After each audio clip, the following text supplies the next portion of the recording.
My name is David Irving. You've probably read my books. That's probably why you've got this recording. I'm going to talk about my life and times and where I come from. The reason I'm making this recording is because way ahead now, I'm at an age when you can begin to see the stoplights ahead. They're beginning to turn amber, and you don't know when they're going to turn red. I've got about 3 books left to write. I've got the 3rd volume of my Churchill biography. I've got a Himmler biography I'm working on, which has taken 10 years already with some interruptions that I'm going to talk about. And I've got my own personal autobiography. So what you're hearing now is something of my own personal autobiography, where I come from, who I am, what I believe, and the books I've written, and the methods that have been used by the people I call the traditional enemies of free speech. The people who try to stop me from researching, from writing, from publishing what I find to be true, and then from distributing the books that I've published. It's been an interesting fight, and believe me, it's still going on. I was born the last son of a Royal Navy commander. He was a man who fought in the Battle of Jutland in 1916 as an ensign aboard a British battleship. And then in World War II he fought again, finally being invalided out in 1942 after making several runs with the Royal Navy escorting the Arctic convoys from Iceland to North Russia. He was a great man. He was a wonderful writer too, and I suppose perhaps something of his writing ability has percolated through into my veins as well. He wrote a book on the Battle of Jutland. He wrote another book on the First Battle of the Falkland Isles and of Coronel. He wrote the official history of the Royal Yacht, the King's Britannia, his book is called. And finally, the very last book he ever wrote was a book on the Battle of Jutland, which he and I wrote together because he was by that time a very old man. I say he was very old, but my brother told me a few weeks ago, he said, "You know, David, Daddy died, and he's younger at a time when he was younger than either of us are now." That's something you don't really want to be told. But it's a salutary warning that you've only got a limited span of life on this mortal coil, and you've got to put it to the best use you can. Unfortunately, my writing career has been interrupted once or twice. It's interrupted twice by prison. In 1995, a German publisher had me sent to prison for 2 weeks for contempt of court in England, in Pentonville, a famous prison where they used to hang people. They hanged Dr. Crippen in Pentonville prison. And in 2005, I was ambushed in Austria when I went to lecture to university students, and I was put on trial in Austria under a law introduced by the Stalin government in 1945, a law called the banning law. Nothing to do with the Holocaust, as it's called. It was the banning law. And under the banning law, I was accused of having written or said things that might have been more favorable to the Nazi government than was deemed politically correct. I was put on trial in February 2006 and sentenced to 3 years in prison. And I began serving that prison sentence in the oldest prison in Austria, in Vienna. And I stayed there for 400 days in solitary confinement, in a room about 6 feet square. Imagine sitting in a room 6 feet square, probably the smallest room in your house.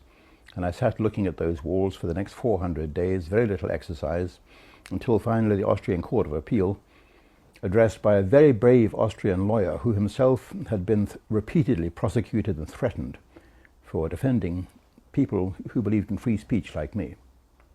The Austrian Court of Appeal ordered my immediate release. But even then they held me in prison for another day, a different prison, a police prison, while the same judge tried to get a new charge up and running against me on the account that I had spoken to the BBC. I'd made an interview with the BBC from that prison block in Vienna in 2006. The BBC had given me a phone number to phone, and I saw that phone standing there in the prison wing. I picked up the phone and I spoke for 10 minutes to the BBC. And the BBC broadcast that interview with me, a prisoner in Vienna, over the BBC networks around the world all day long. And on account of that, a new charge was levelled against me by the judge under Section 3H of the banning law. And under Section 3H of the banning law, I could have been sentenced to 20 years in prison, or even life, because it was a repeat offence.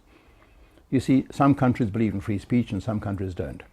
I thought we won World War II against Germany and Austria too, of course. But apparently some of these old problems are creeping back in. Anyway, all that is water under the bridge. I came out of prison on December the 21st, 2006. I won't say I was a broken man, but I had great difficulty standing. I had great difficulty walking down the street. I couldn't step up onto the sidewalk because that little step was too painful to step. My muscles had gone to pot. They'd all turned to marmalade and jelly. And here I am, a couple of years down the road, beginning to put my life back together again. For 6 months I lived in hotel rooms, tried to piece my life together again. All my possessions have been destroyed or lost. And now I'm back in this house here, not far from the castle where the Queen lives in Windsor. A lovely old English country house, surrounded by a beautiful country garden. And I've begun writing again. And I look back over my writing career.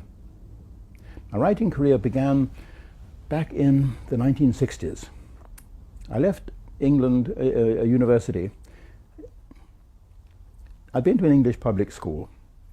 In public school, I was an active young scholar. In fact, there's a short strip of film showing me berating the crowd of students in the public school, Brentwood School. A piece of 60mm film taken by one of our school teachers. And I managed to find that recently. I left public school and went to university in London, and for 3 years I tried to get a degree. Not easy, because I came from a very poor background. My father no longer lived with us. My mother was an artist. She illustrated the Radio Times and other magazines, and you can't bring up 4 children on that kind of payment. And when you get to university, you find that some students are much better off than you are. I tried for 3 years to get a degree in physics. I changed over eventually to learning politics and economics at University College. Between that time, I went to Germany to work as a steel worker. It's a strange choice, you may think, but having been deferred from national service, I decided to volunteer for the Royal Air Force, like my brother. Rather than do 2 years national service, now that I was out of university, I decided to volunteer for the Royal Air Force to do a 3-year short service course, a commission, flight lieutenant, Cambridge University, studying Russian. The idea was to get absolutely fluent in Russian. I've got no idea what use they would have made of me. I can suspect what I would have found myself doing eventually. But having volunteered for the Air Force, I was turned down. I've got no idea why. I can again suspect why I was turned down, because I'd been politically active at London University on the right wing. And these things happen. But the good news was that I now no longer had to serve either 3 years or 2 years, and I decided to go and be a steel worker in Germany instead. I applied to Krupp's, the great big giant steel firm who had turned out the tanks in World War II. And Krupp's turned me down. They sent back a rather snotty letter saying, "Dear Mr. Irving, in view of the fact that the Allies destroyed our steelworks and dismantled everything we had, we don't have a job for you." So I applied then to Krupp's rivals, the great big Thyssen steel concern, Fritz Thyssen, who was one of the people who actually bankrolled Hitler in the 1930s. And Thyssen accepted me as an unlearned and an unskilled steelworker. And I worked on the steelwork, on the furnace stage for many months in the Ruhr, the loneliest period of my life, in fact. You can't speak the language properly. You lose confidence when you're in a foreign country and you don't speak the language properly. I had advanced level German. Eventually, I think I had 13 advanced level subjects and 17 O-level subjects. So I had what you might consider to be a very wide but shallow knowledge. I knew a little about a lot of subjects rather than a lot about a little, which is the way you usually come out of university. Break for a moment. When I was at that steelworks, the Phoenix Rheinrohr Steelworks in Mülheim in the Ruhr, which had been rebuilt after the war, I lived in a bachelor home with I think about 12 other steelworkers, and we shared the beds.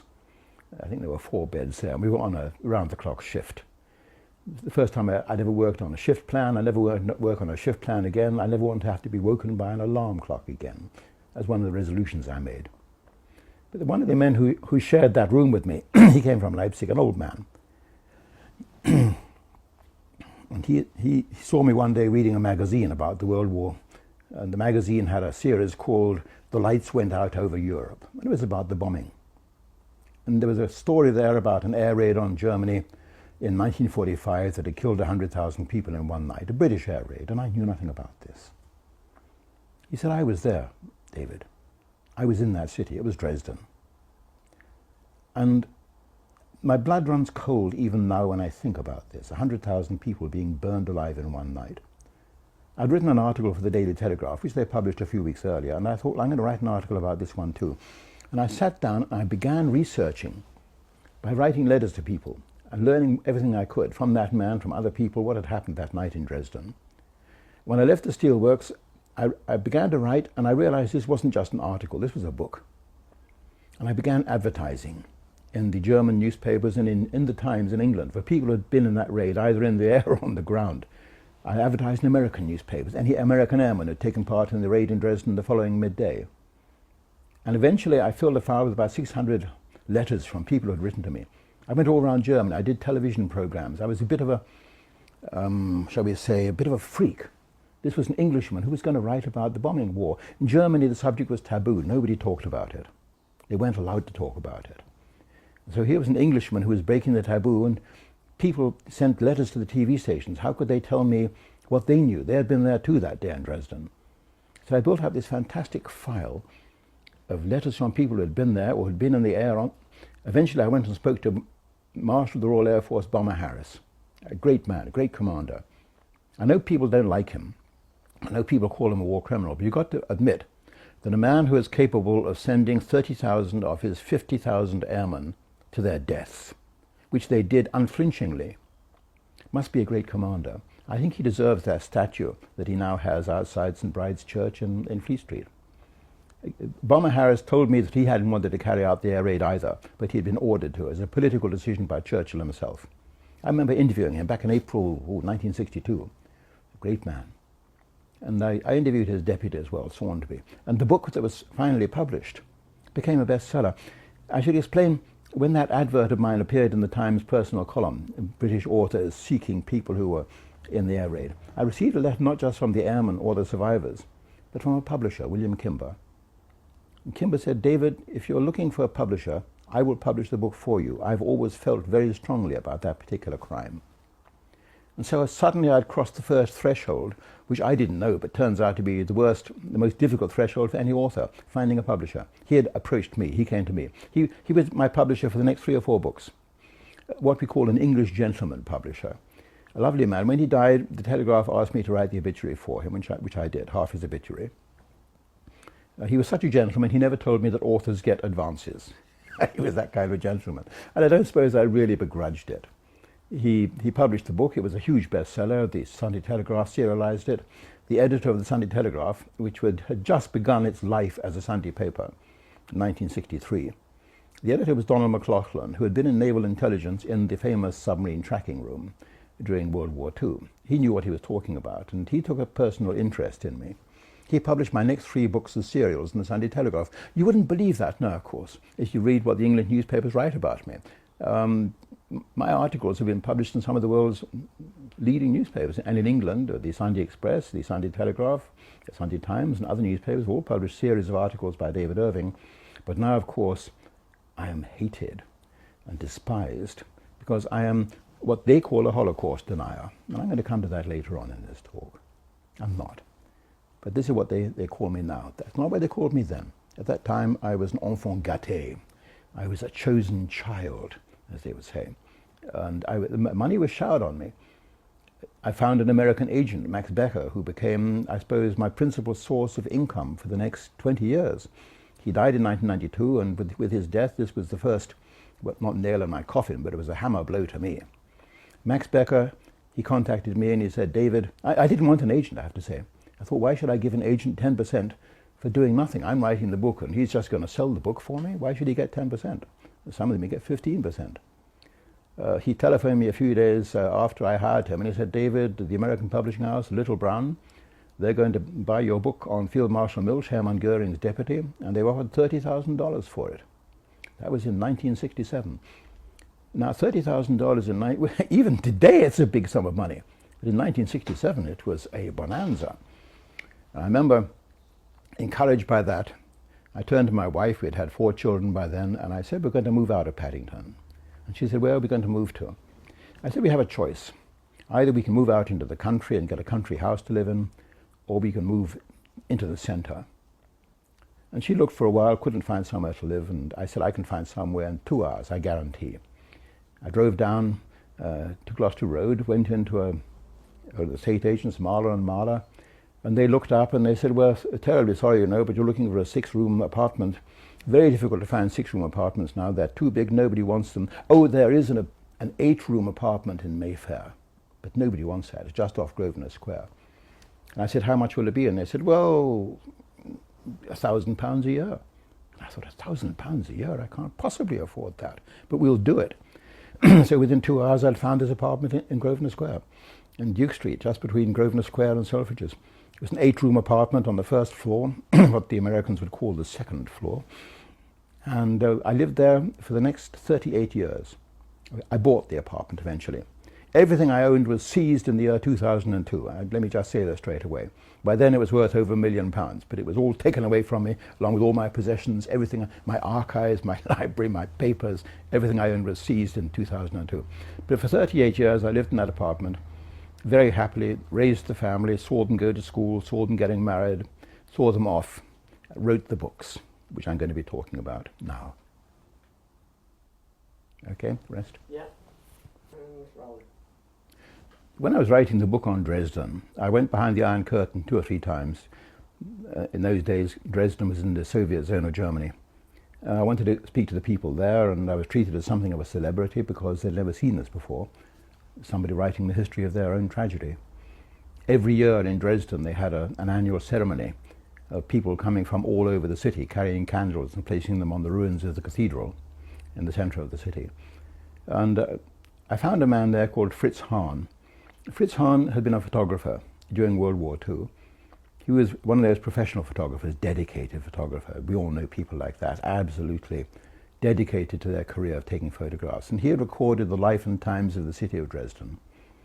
And on February the 25th, 12 days after the air raid on Dresden, he got permission to go into the city centre, to go through the police cordons and take photographs of what he saw. The photographs were so horrific. They were the most horrific photographs I'd ever seen. There had been so many people killed in the air raid on Dresden. There weren't enough people left alive to bury them. So they were cremated on huge funeral pyres in the city square, in the centre of the city, piled up 500 or 1,000 at a time and set on fire. Horrible photographs of these people. A lot of children wearing Mardi Gras costumes because the air raid had taken place on February the 14th, the night of February the 13th and the 14th, and the children were wearing their costumes for Shrove Tuesday. Horrible photographs. He had taken these photographs with the permission of the local Nazi Party officers, and they made my book. In fact, he gave me several colour photographs too, which he took, the colour transparencies. And I wasn't able to publish them for 20 or 30 years because in those days publishers were very mean, and they'd look at these colour photographs and say, well, yes, it's a great photograph, but it's going to cost an extra 10 cents on our production price, so we'll have to go without if they print them in colour. I showed the photographs to Wing Commander Maurice Smith.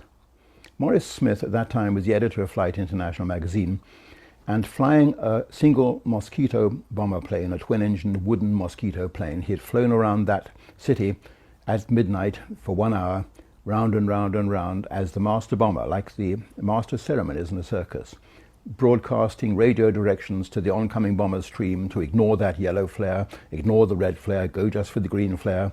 That was the target center, and broadcasting the stream of instructions.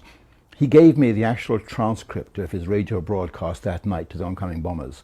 The bomber force was called the Plate Rack Force, which was, I suppose, a witty aspersion on Dresden's famous reputation as a production of fine porcelain. And I showed him the photographs of what was happening on the ground. And I've got to say that Wing Commander Maurice Smith was a fine gentleman, a typical Royal Air Force officer, dedicated and professional. And he went pink and then he went white when he saw these awful photographs that I showed him.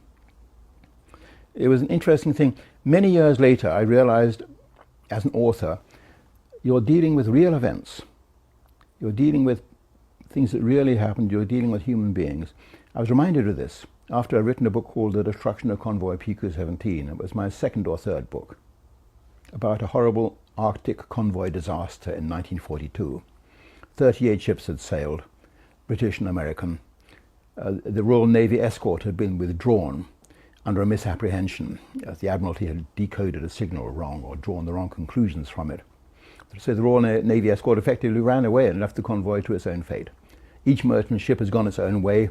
2/3 of them had been sunk by bombers or submarines, and I wrote this history. I found the bomber commanders, I found the U-boat commanders and crews, I found the survivors of the ships. It was a wonderful story. Each ship had its own fate. It was effectively a chapter for itself. And about 20 years later, I got a letter from an old lady written on Basildon bond blue paper. And I will never forget the opening words. She said, "Dear Mr. Irving, I bought a copy of your book, The Destruction of Convoy PQ-17, on my local railway station here in Worthing, in Sussex. And for the first time, I have read how my husband died." Now, imagine that you're an author and you've written a book like that. And I thought that her name was familiar. But suddenly you are reminded that you have written about somebody who really existed. In a sense of numb horror, I picked the book off the bookshelf and I turned to that page to see what I'd written about her husband. There were 3 or 4 pages. It was aboard a ship called the SS Hartlebury. 37 men had died aboard that ship when it was torpedoed by a submarine, and her husband had been the radio operator. And there were 3 or 4 pages describing his end. Fortunately, I'd written it very accurately, and I'd given him a worthy epitaph, so to speak. But it was a salutary reminder when you do write history that you're writing about real people. And that even goes to somebody like Adolf Hitler. At that time, my publisher, William Kimber, said, after the destruction of Dresden, after that was a bestseller, he said, "David, what are you going to write next?" And I said, "I'm going to write a book about Adolf Hitler using the same methods. I'm going to advertise for people who knew him, people who were with him, his staff, his secretaries, his colonels, the adjutants, the people who knew him personally, man to man." And that the same as I did with the Dresden book. So you bypass all the existing history about him and you find out what actually happened. It became what I now call real history, capital R, capital H. Real history. Churchill once said, "The job of a historian is to find out what happened and why." Well, a real historian who writes real history, his job is to find out what really happened. And that's what I try to do. So eventually I tracked down a lot of people who had been with Adolf Hitler. And you've got to remember, I had an advantage over people like Ian Kershaw or even Hugh Trevor Roper. I'd written that book about Dresden. I remember what happened. I'd translated the memoirs of Field Marshal Keitel, who was hanged at Nuremberg as chief of the German High Command. A decent old buffer of a German soldier who hadn't thought very much about the orders he was signing. But I tracked down his son, because when I translated the memoirs, I found out that the German publishers had left out large chunks. And my English publisher, William Kimber, said, "David, can we find out what's been left out, do you think?"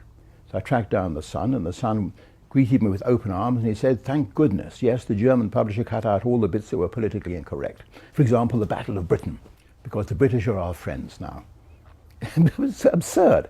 So I put all this stuff back in the Keitel book. The English edition of the Keitel memoirs, the American edition too, is very different from the German edition in this respect. It's the complete story.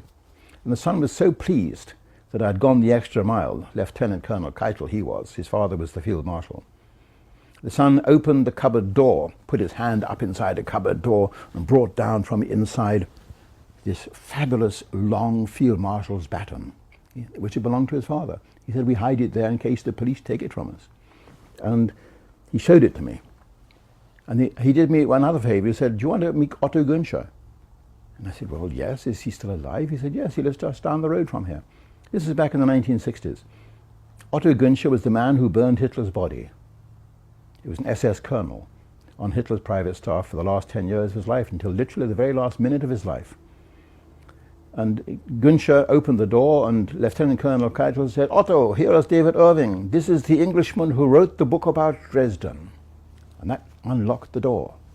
It unlocked the door to all Adolf Hitler's staff. I was the Englishman who had written the book about Dresden, and therefore I was probably fair.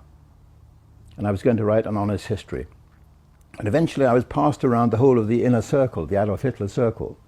And I was able to speak to all the people who had not spoken to anybody else before. So when Ian Kershaw and the rest write in their interviews, they decided not to interview Hitler's staff for whatever reason. Ian Kershaw said, I would only have heard trite remarks from them. The correct explanation is that they wouldn't have spoken to him anyway, because he didn't have the right credentials, which I did. And I noticed one very interesting thing about these people. They were educated, they were academic, they were ordinary, decent citizens for the most part, and they all in private spoke glowingly of the chief. And this was a big shock to me. I thought, hey, hello, I was brought up in World War II. I'm born in 1938, brought up in World War II. He was the devil incarnate. He was the man with a little postman's hat and a toothbrush moustache to whom we had everything to owe. Because of Adolf Hitler, because of that man, I had no toys. Because of that man, we had no butter. Because of that man, we had to turn off the lights everywhere we went in the house to save electricity. Adolf Hitler was to blame for everything. And of course, when the war ended, we had the photographs of Bergen-Belsen and Buchenwald and all the other Nazi atrocities, which that man had caused. And yet all these educated people I'm now visiting, they're speaking well of him.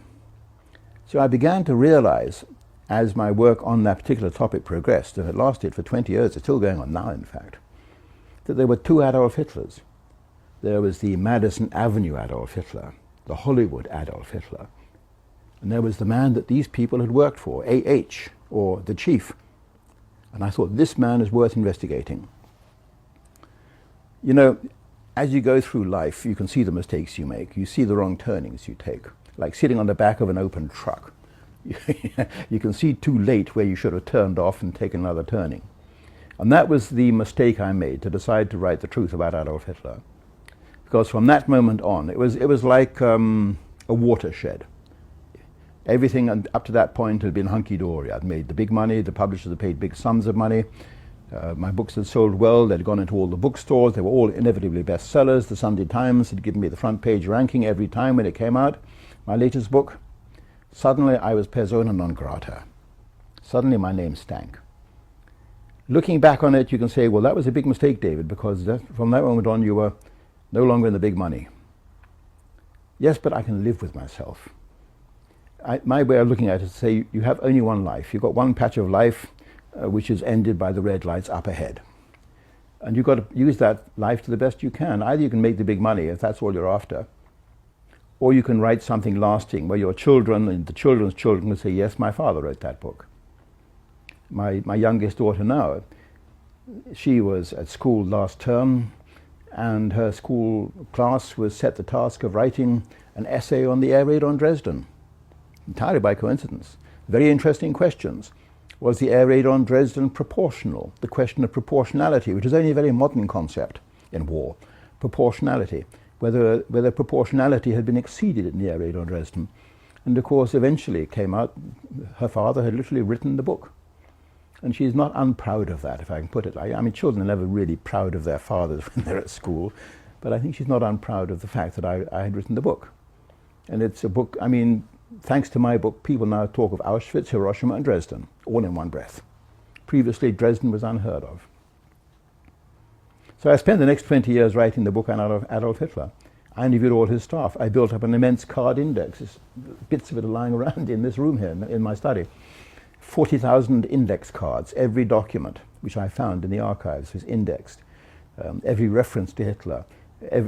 I decided I could afford to be choosy. I wasn't going to buy books about that man. I was going to write it from the documents, from the original telegrams. The problem is, of course, that over the years now more and more documents have come into the public domain. For example, the British over the last 10 years have just released tens of thousands, hundreds of thousands of intercepted German messages, which are not in the German archives. So you can keep on updating and updating. But if you've done your work conscientiously, then you don't have to correct very much. It's they who have to correct what they've been writing.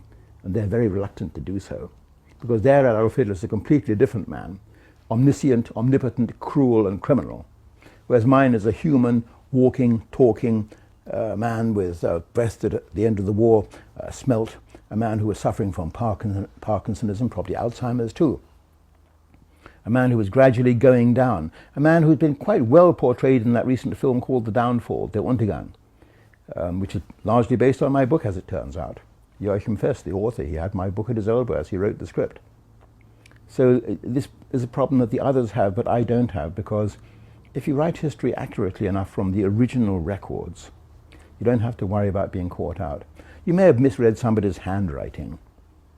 When the great Lipstadt trial occurred in the year 2000, the defense counsel who were defending Deborah Lipstadt, the American academic, who accused me of being a Holocaust denier, her defense counsel said Mr. Irving has made 19 major errors. Well, if we look at that, what does that mean? Defense counsel in that trial, the 2000 trial, my libel action against Deborah Lipstadt, they spent 20 man-years going through my books, all my books, looking for mistakes. And they said they'd found 19 mistakes. So now they say David Irving is a liar and a falsifier of history. The judge in that trial said 19 of those 19 mistakes, 12 he didn't accept as being mistakes. I think it's 12, which left 7. Seven mistakes in 30 books, a lifetime of writing. That's less than half a mistake per book. It's not bad for a historian. I remember a couple of historians at the time the action ended with a disastrous, spiteful and wounding 333-page judgment against me by the judge, Mr. Justice Gray.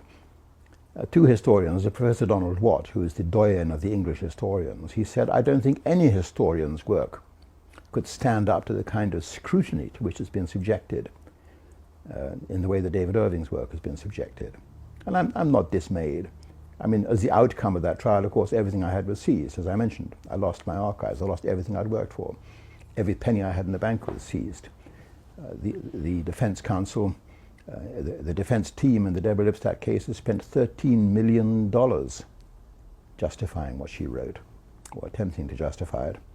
And I think there's no British judge who would not be impressed to see $13 million flooding into his courtroom through a 6-inch pipeline. And the courtroom on one side being dominated by this huge team that Deborah Lipstadt had assembled behind her, with her Hollywood friends who put out the money, of course. She didn't have a penny. She was just an academic in Atlanta, a minor academic. And this huge team of 6 professors and all their assistants and all their research assistants and all the barristers and counsel and solicitors assistants, 40 of them, every day coming into the High Court on one side of the High Court, and on the other side of the High Court, myself, because I was acting alone, a litigant in person. You're faced with a choice, you know, in law. People sometimes say, why do you act for yourself? Why did you hire a lawyer? Oh, those of you who have ever had to hire a lawyer will know why you don't hire lawyers, if you can possibly avoid it. They don't care about you. They take your money and run, time and time again. And you don't hire lawyers in a libel action because you've got a choice. You have, in my case, you're going to hire a lawyer who knows nothing about history. Or you've got a historian who knows nothing about the law. But at least if you're a historian, you can learn enough about the law to fight a case in the High Court, which is what I did. And George Carman, the famous British QC, he told his son, when the Lipstadt trial ended, that if he had been the judge, he would have judged in my favor. So it was as closely run as that. But we're getting away from the subject. I wrote, after the Adolf Hitler book appeared in 1977, probably another 20 books. I never counted them. I'm a bit superstitious like that. I don't think the road has come to an end until it comes to an end. And then I'll look back and say, well, okay, you wrote whatever it is, 30, 35, I've got no idea.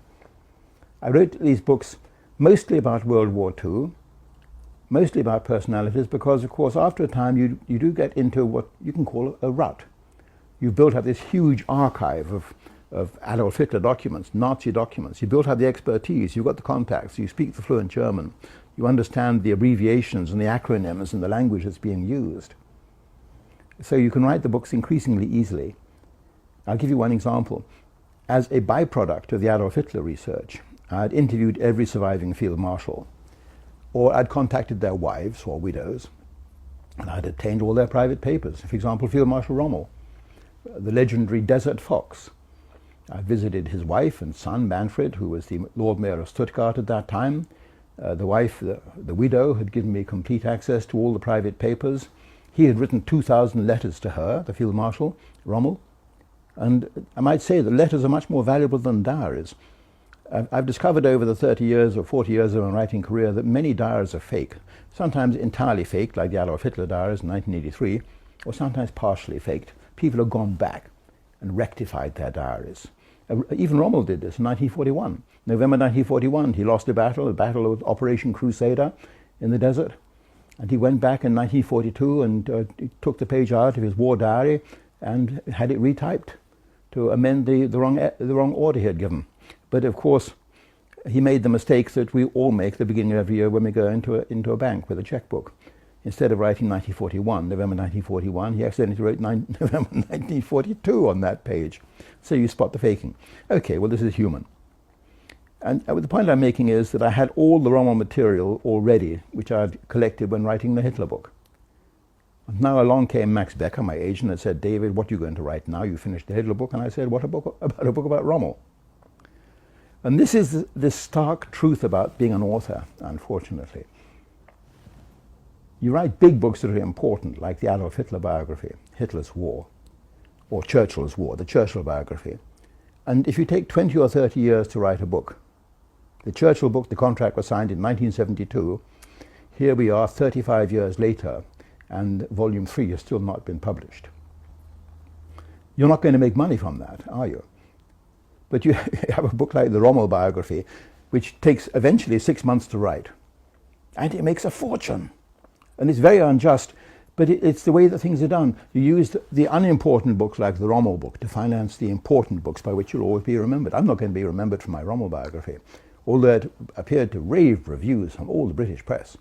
I remember the Times published a review beginning with the words, David Irving is accustomed to having his books excoriated. He won't be happy with what we're going to write about the Rommel book, therefore, that it's a wonderful piece of research. The Rommel book made so much money, in fact, that I was able to alter my lifestyle. It came out at the same year as the Hitler biography eventually, because the Hitler book took a lot of editing. It came out at the end of 1977. In Germany, it came out in 1978, one of the most prestigious German publishers, Hoffmann and Camper. I know they printed over 70,000 copies in hardback. They sold 70,000 copies in hardback. For each book, of course, my share is about £2 or £3. Plus all the paperback deals. So in Germany alone, from the Rommel biography, I picked up about £150,000.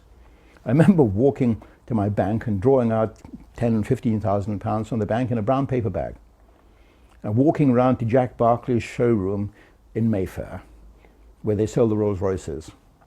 I mean, I can be very shallow. And walking into that showroom and saying to the salesman, I want to buy a Rolls Royce, please. And he said, which one are you looking at? They do cost a lot of money, sir. I suppose he'd be looking at my shoes or my suit. And I say, what do you think I'm carrying in the brown paper bags then?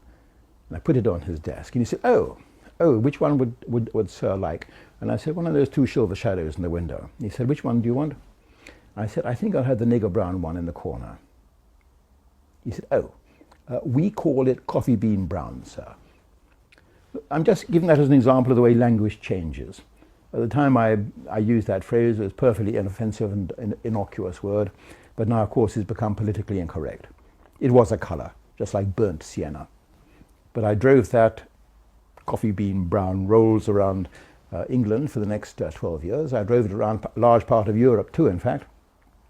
The unusual experience of this car getting more and more valuable as the years went past. I bought it at the height of the Arab oil crisis when nobody was buying gas guzzlers. So I got it quite cheap. And I drove it for the next 12 years, in fact. And I drove it around inside the Soviet zone of Germany and Hungary and other communist countries. In Germany, West Germany, huge crowds would gather around a Rolls-Royce. But as soon as you went through Checkpoint Charlie into East Germany, unfortunately, nobody knew what it was, and it was a matter of great indifference to them. So it was a different experience. But it was a great pleasure to drive something truly British like the Rolls-Royce. I've always been a patriot. I was accused in the Lipstadt trial, of course, of being a racist. That's the other word for patriot. When Richard Rampton, the Queen's counsel for Deborah Lipstadt, said, you are a racist, aren't you? And I said, well, what do you mean by racist? And he said, how would you define it? I said, Mr. Rampton, I would define what you call racism as patriotism. He said, how would you define patriotism? I said, patriotism is respect for the country that's been handed down to you by your parents and by their parents.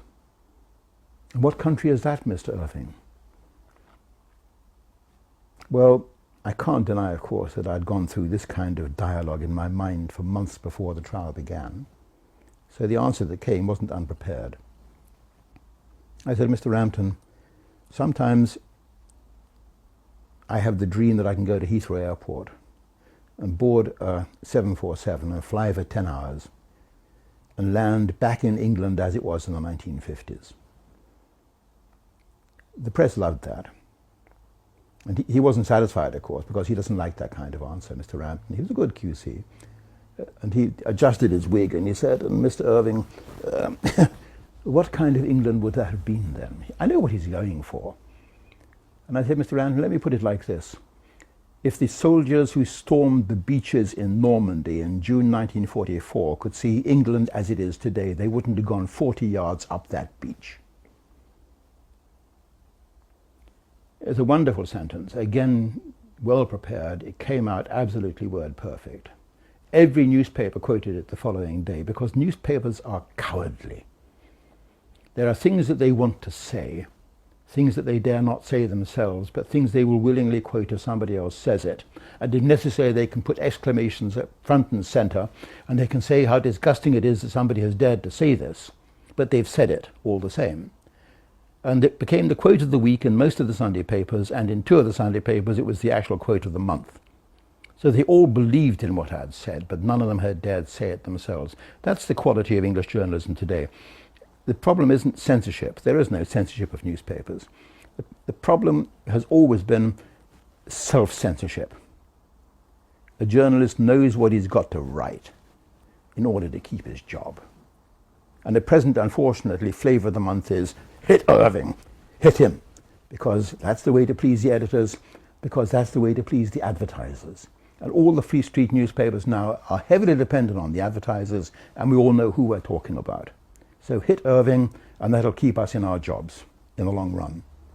And I can live with that. I've never taken advertising. I'm not dependent on advertising. I write what I find in the archives. When I came out of that prison in Vienna, December the 21st, 2006, the following day, I was in the BBC in White City, and I was being interviewed by John Humphreys for the Today programme. And he said, what will you do now? Are you going to change what you are? And I said, no, I shall continue to write what I find in the archives. He said, you're going to write what you find in the archives? What's that? I said, the truth, real history. And he said, but no one's going to believe what you write now, because you're David Irving, you have a criminal record now. And I said, yes, that is the intention of my enemies, that the shallow-minded journalists should describe me as that. But let me tell you what's going to happen in future years. In future years, people buying books are going to have a choice between books written by David Irving, or by Andrew Roberts, or by Ian Kershaw, or by some other run-of-the-mill historian, and they'll say, well, David Irving has been to prison for what he writes. So on balance, we're going to believe what he has written rather than what they write. I think 100 years from now, my books will be the bedrock of history, which people draw back on when they want to find out what went wrong in the 20th century. And about what went wrong in the 20th century, I'll talk in a minute. Cut. Okay, just for my editing purposes, this is, which bit are we going to do first? Segment A.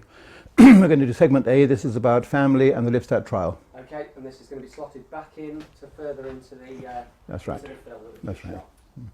Hold on 2 seconds there. Okay. Ready? Yeah. Segment A. People sometimes ask me why I've not replied to the many books that have been written about the Lipstadt trial. The trial took place in the year 2000 in January, and it lasted until April, 3 months in the High Court in England. And people say, David, would you do it again? And I'd say, in a heartbeat. It's a very interesting experience to act as your own litigant, to act in person in the High Court. If you've studied the language and the law enough, and if you know the history, of course. But before I deal with the trial, I'm going to go back a bit to deal with my family, and you'll only understand why when we come to the end of this. First of all, after the trial was over, it ended in a catastrophic defeat for me. Probably no surprise, because the defendants in this action, Deborah Lipstadt and our publishers, Penguin Books, had spent about $13 million donated by Hollywood sponsors, and I'm not going to bother to name them because I don't want to be accused of anti-Semitism. Steven Spielberg was one. They spent so much money defending the action. I suppose the result was inevitable in the long run, and had very little to do with the actual libel on my name. I was accused of being a Holocaust denier, the implication being that I had known what the truth is, and having known what the truth was, and having it scattered around me on my desk in my study in Grosvenor Square, Mayfair in London, I'd deliberately written the opposite. I tried to say to the judge, you've got to understand, what this court is occupied with is not what happened 60 years ago in Auschwitz and Treblinka and the other camps.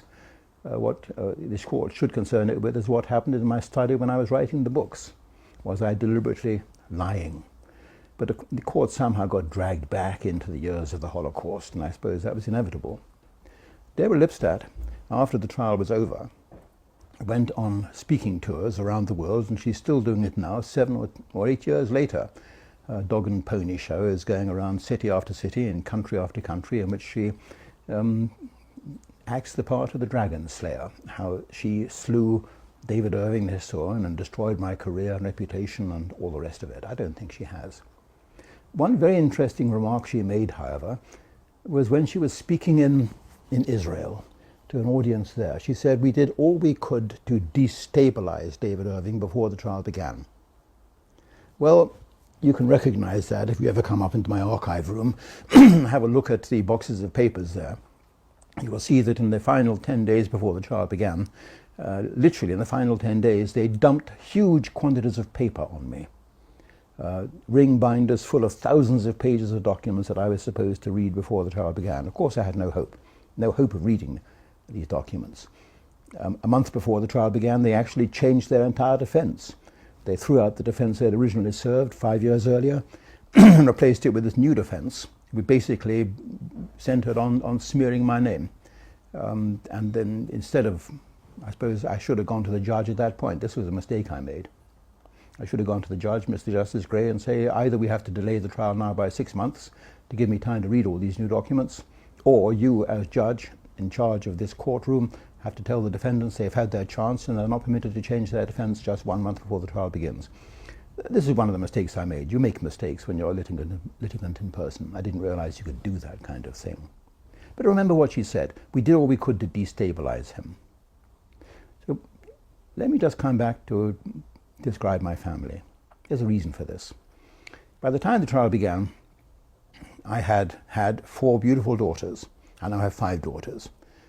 My daughters were born to my wife, who was born to a noble family in Spain, and they're scattered around the world now. 2 of them in Madrid, and 1 lives in Australia. And the 4th, the oldest child, Josephine, our darling Josephine, was dead. She was born in 1963. She was born in the same month that my Dresden book appeared. She was born on April the 1st, 1963, and my book, The Destruction of Dresden, appeared on the last day of that month. We called her Josephine Victoria because April the 1st is not April Fool's Day in Spain, it's the day of victory, the day of celebrating General Franco's victory over the communists. So we called her Josephine Victoria. Now she was dead. At the age of about 18, it turned out that she had an incurable disease. It was a desperate disease, a disease that could be treated but not cured. It was a brain disease. We had noticed something going gradually wrong over the years before that, and over the following 18 years of her life, until the time she was in her mid-30s, the disease got worse and worse, and she was living in Covent Garden, and she found a husband, a fiancé, and I'm glad to say that a year before the end she actually married him. She had a son, Tony. Tony is now a British Army rifleman. I'm very proud of him. Last year he was given a mention in dispatches for saving the lives of 2 of his comrades in Iraq. He has served 4 tours in Iraq, and now he's in Afghanistan serving his 3rd tour in Afghanistan. I placed a copy of the mention in the dispatches in the drawer containing the ashes of his mother. We're a close family. When she realized that she was incurably ill, Josephine gradually began to decline. She was a beautiful child, very clever, I'd noticed something very bright about her in the very earliest years of her life. She was so clever that she jumped a whole year at the French Lycée in South Kensington, which possibly put an added strain on her brain, I don't know. In 1996, the year that my book on Dr. Goebbels was published, I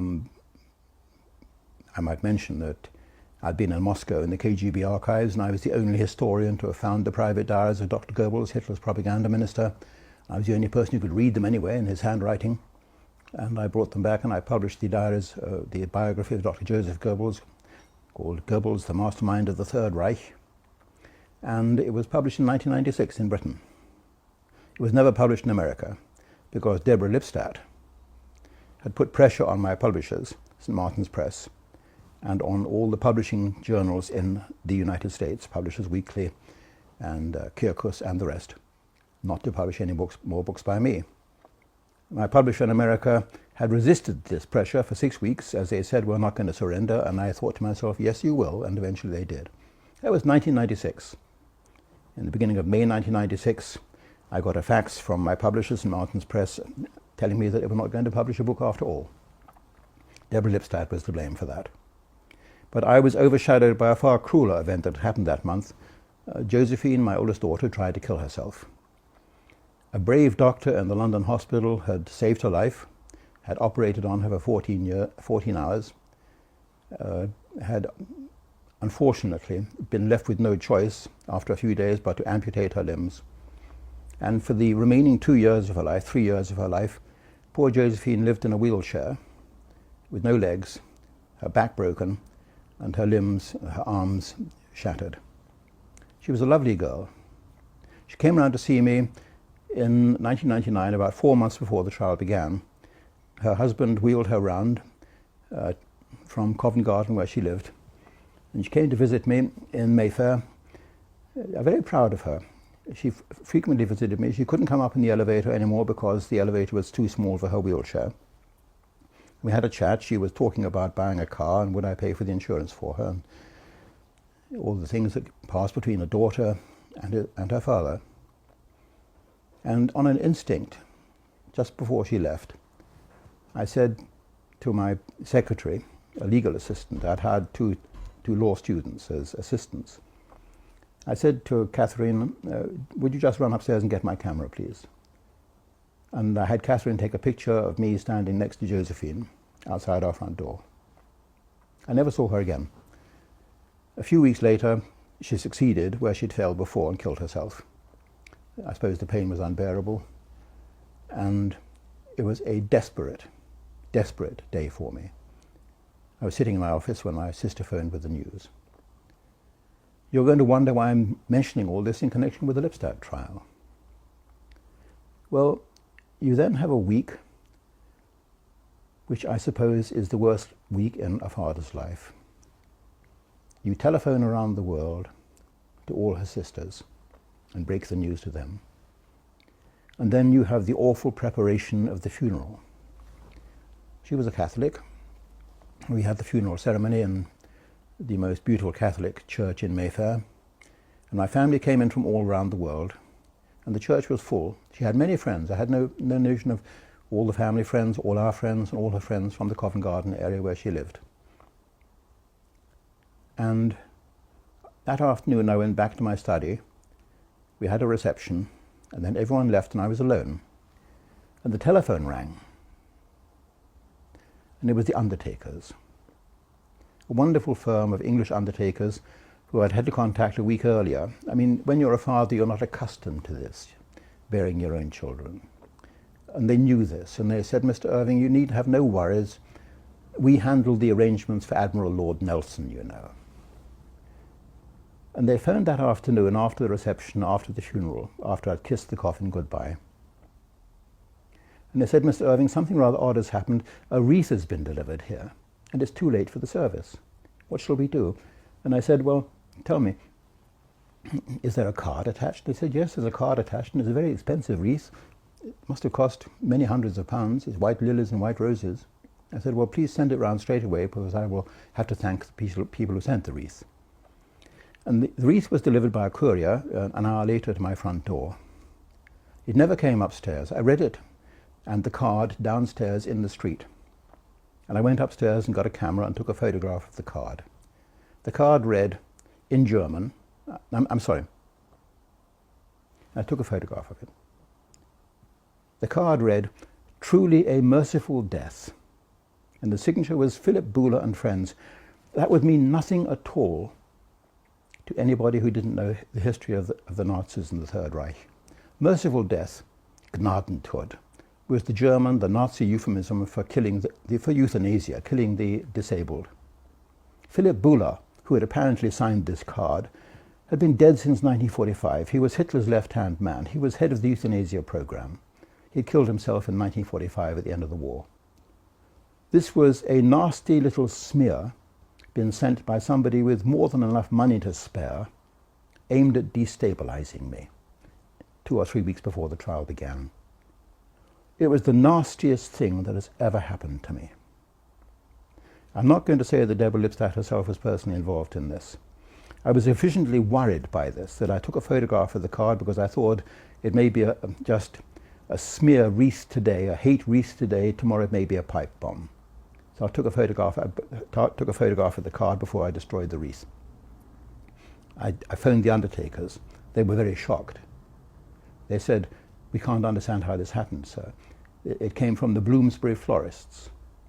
I visited the Bloomsbury florists that afternoon, and as I came away from them, they were very embarrassed, of course, and very shocked. And they sent around a wonderful wreath of flowers afterwards. And they said that the man who bought this wreath, the white wreath, the roses and the lilies, he looked like he had a Middle Eastern appearance. He looked very wealthy. He was very well dressed. As I walked away from the shop, I found myself passing the front door of Deborah Lipstadt's lawyers 100 yards away. It was a very unpleasant experience.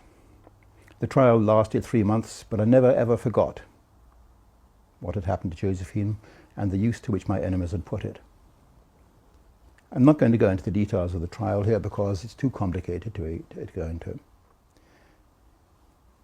But it was a very unpleasant experience. Any parent who's lost a child will know what I went through. I was destabilized for many weeks afterwards. When I was touring America in the summer of 2005, I received a message from the students who were going to invite me to Vienna. They said, could I come to Vienna and speak to a student organization, what the Austrians call a student corporation. You know, dueling corporation. In Austria they still have duels and they fight with real sharp sabers, with proper padded clothing and the rest, but the idea is to try and make a slash on your enemy's face, on your opponent's face. And in Austria it's still allowed, and in Germany too, of course. During World War II it was allowed, and some of the top Nazis like Kaltenbrunner had the scar, the Schmiss, on their cheeks to prove that they were a member of a dueling federation, a student body. The student body that invited me apparently was called the Olympia. I said to the students who contacted me by email, I will certainly come and speak to you in Vienna, but let's make the arrangements over the next 3 months, rendezvous and times, because I want it scattered widely. We made 2 or 3 rendezvous, rendezvous A, rendezvous B, rendezvous C, and arranged times and dates. And I left it until the time approached in November 2005. You may wonder why we needed these arrangements. The reason was that I'd spoken in Austria in 1989, 16, 17 years earlier, 20 years ago now. I've spoken all around Austria with the permission of the Austrian government. They had actually assigned police officers to attend every meeting I spoke at our request, so that we could justify that I'd stayed within the law with the remarks I made, because Austria and Germany, you've got very tight rules on what you're allowed to say. And at the end of that particular 1989 tour, I'd had to leave Austria in a hurry, if I can put it like that, because word was handed down that the Minister of the Interior, a criminal called Karl Blecher, had actually issued an arrest warrant against me. I call him a criminal because of operations he was subsequently found guilty of.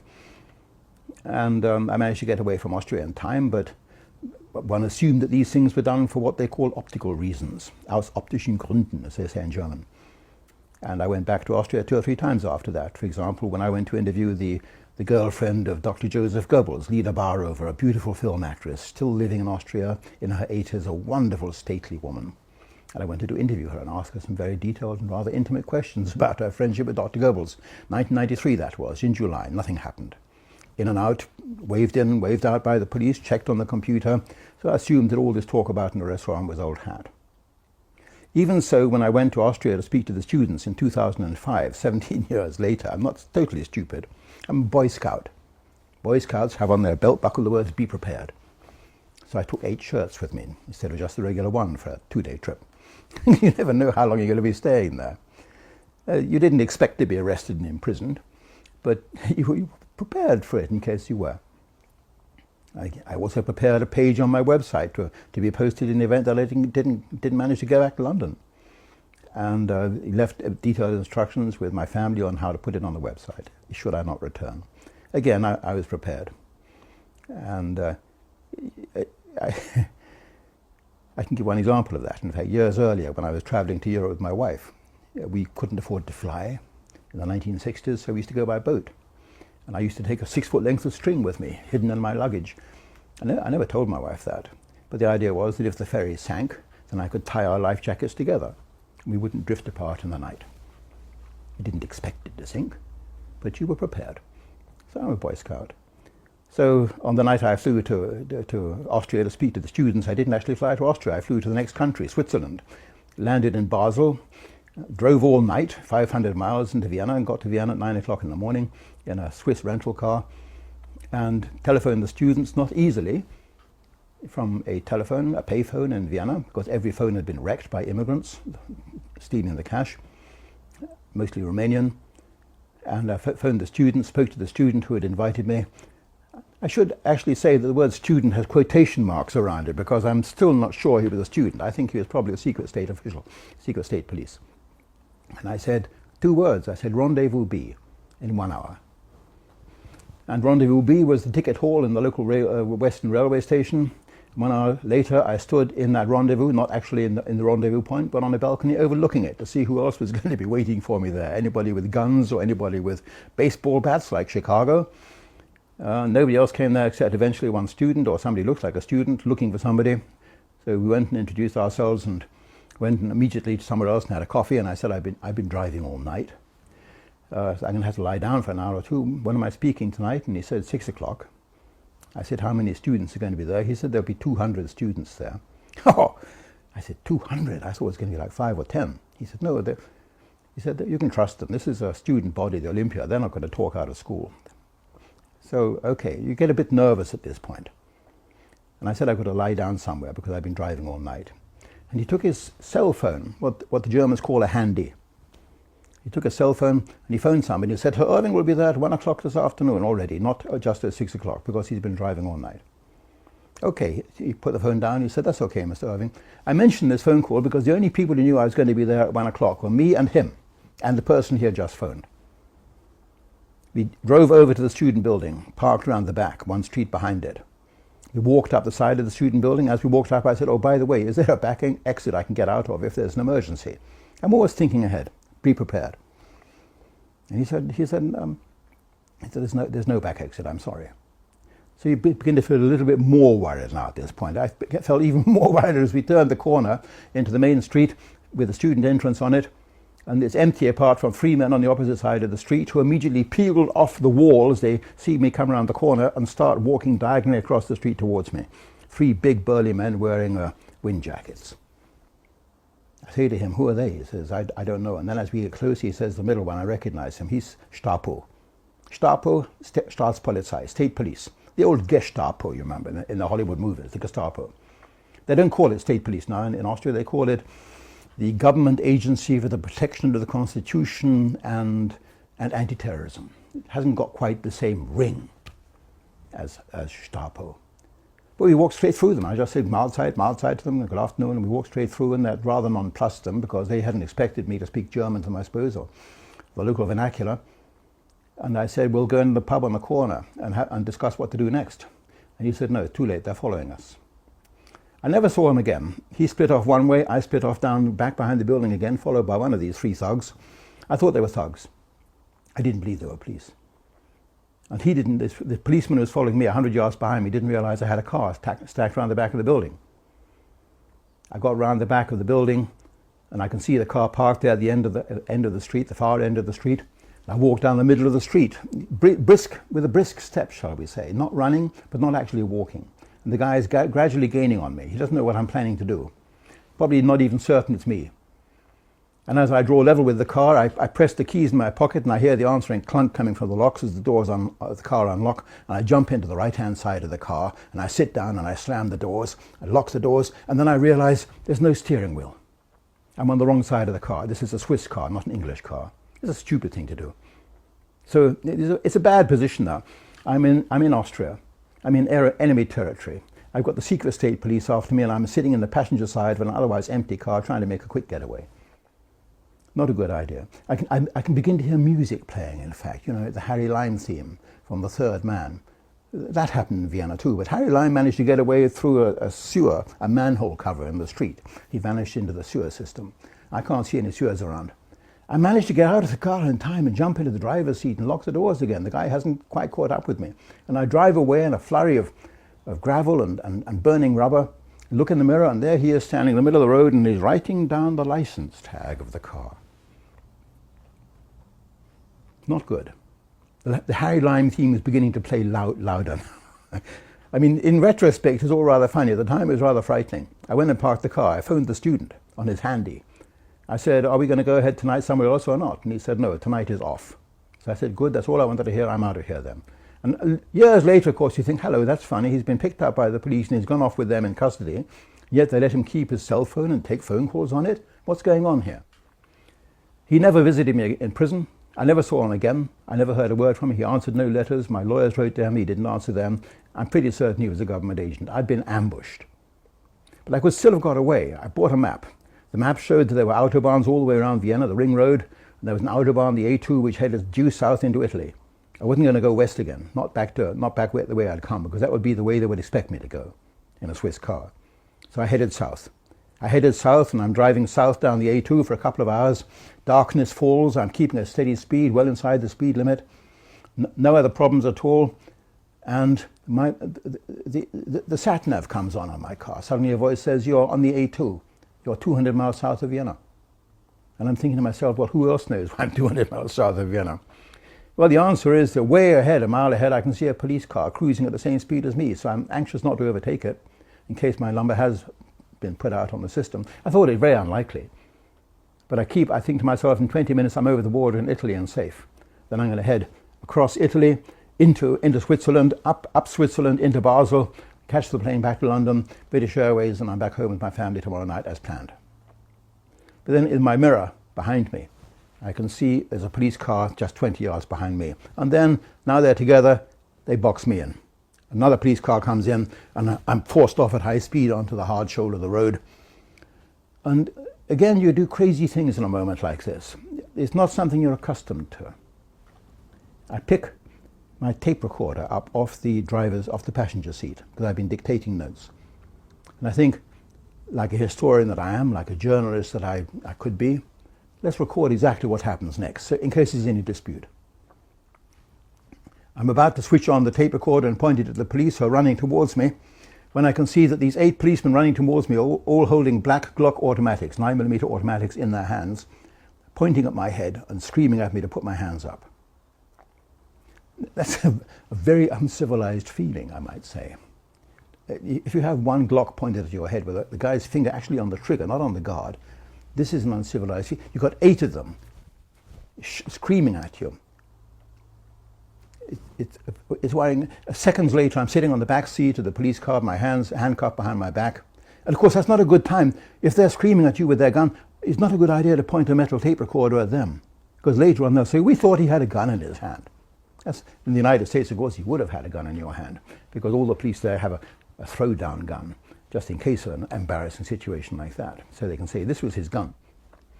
Seconds later, I'm sitting on the back seat of the car, and I can hear them saying, "We've caught the car thief."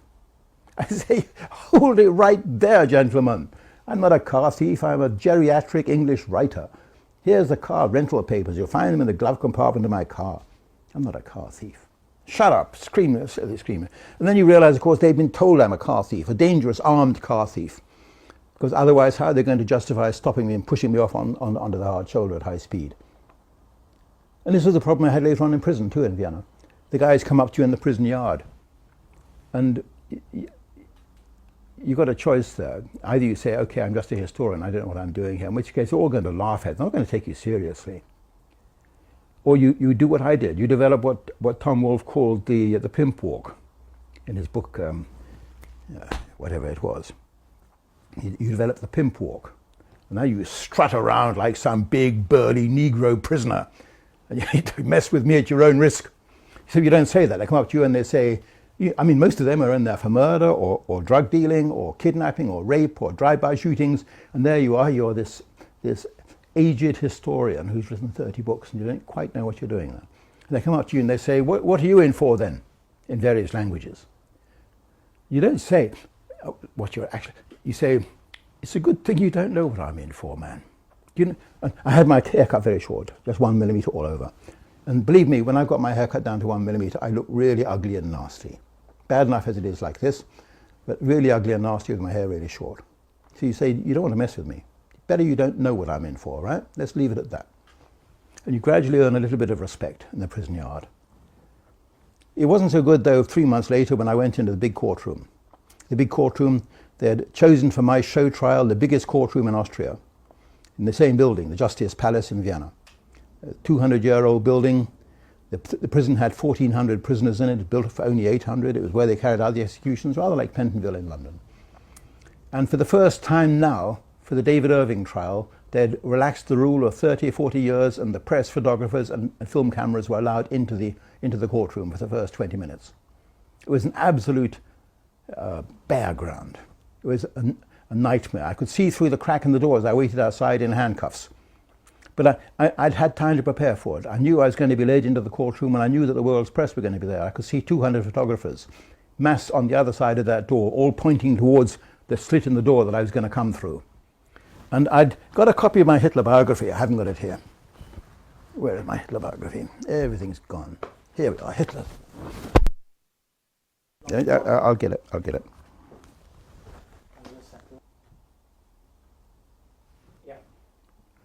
So I could see the press through that crack in the door. 200 press photographers, a television cameramen from all around the world on the other side of that door.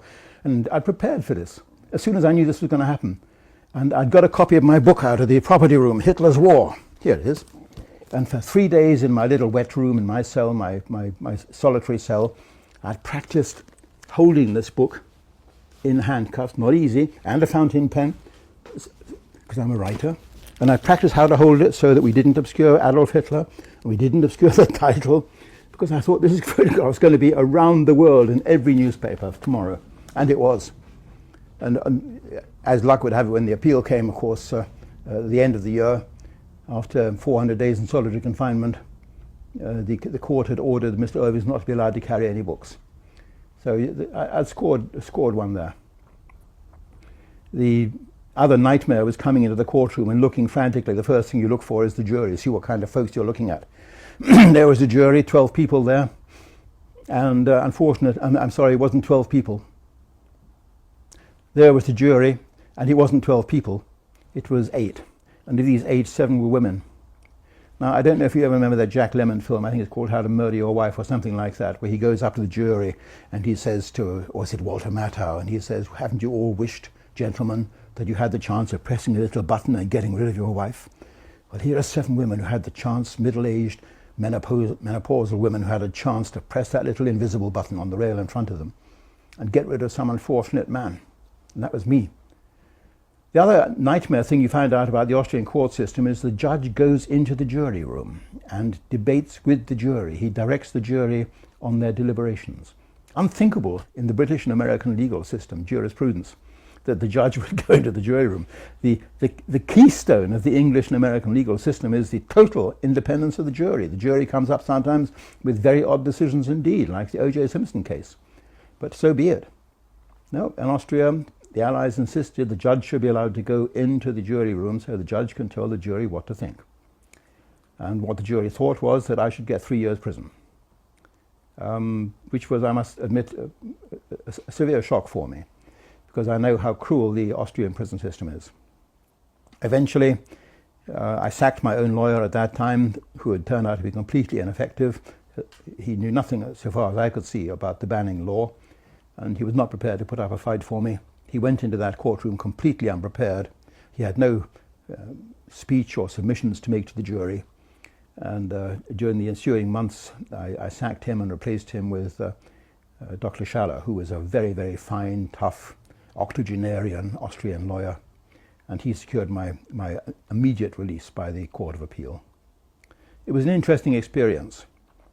You sit for 400 days in a room with no interruptions at all. You're in the safest place on earth. You've got a 6-inch thick steel door like a bank safe between you and the outside world. You have no telephone, no cell phone. For the first 3 months, you don't even get letters. I didn't even know that people had written to me. Eventually, 2,000 people wrote to me from all around the world, including letters addressed to David Irving, the Gulag, Austria. They too were delivered to me. And it's a wonderful environment for a writer. I didn't tell the prisoners, of course, but they did me something of a favor. In those 400 days, I was able to write 4,000 pages of manuscript, partly memoirs and partly my Heinrich Himmler biography.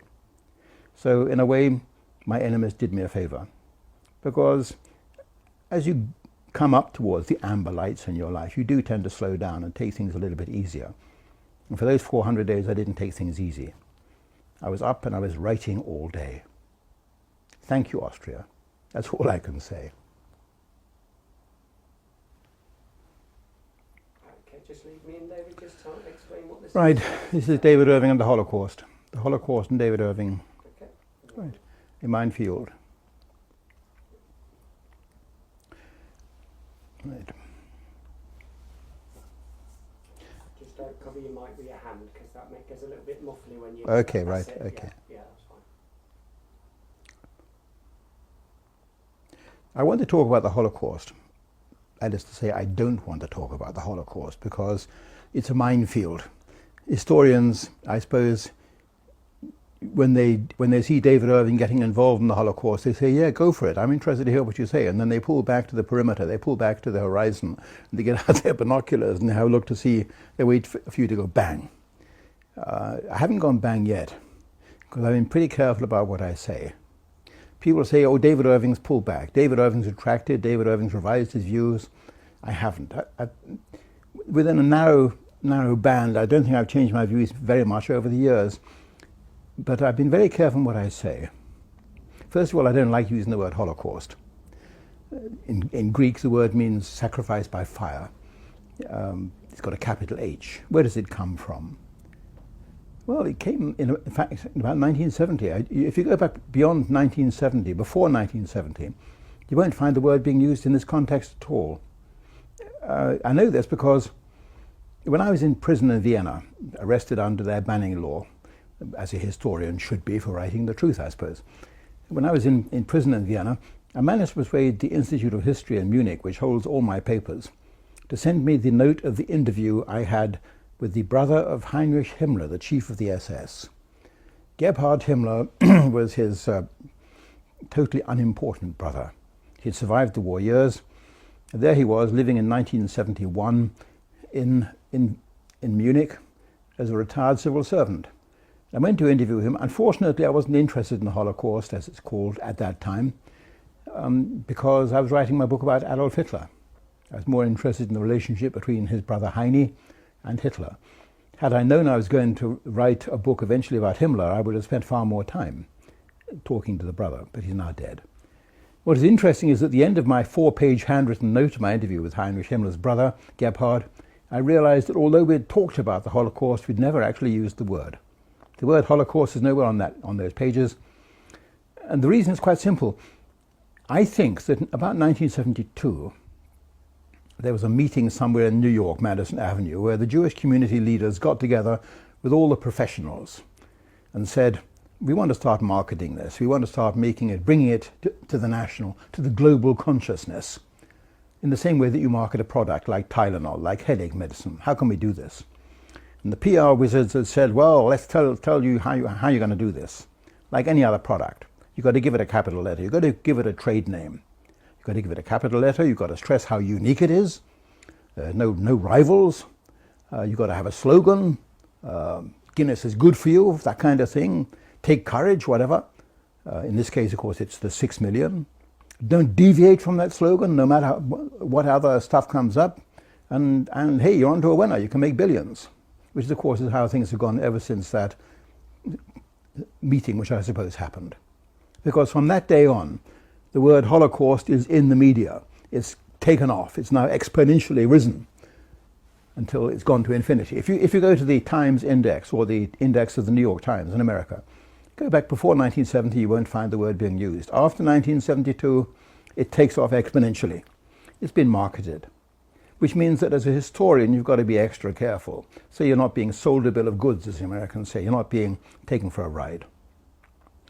I believed the whole Holocaust story. I'm not going to call it legend. I'm not going to call it a myth either. I believed the whole Holocaust story until about 1988. If you read the first edition of my Hitler's book, there's Auschwitz in it as an extermination camp. If you read the latest edition of Hitler's War, you won't find Auschwitz as an extermination camp. Auschwitz is described here as being a brutal slave labor camp with a very high death rate, which is probably a better description of it. It was neither one thing nor the other. And of course, certain people have taken that very much amiss, that I don't go for the whole story. If you don't go for the whole story, you're in deep trouble. Your books are not published in this town again. Not only they're not published, but they're not reviewed. They're not reviewed, they're not sold.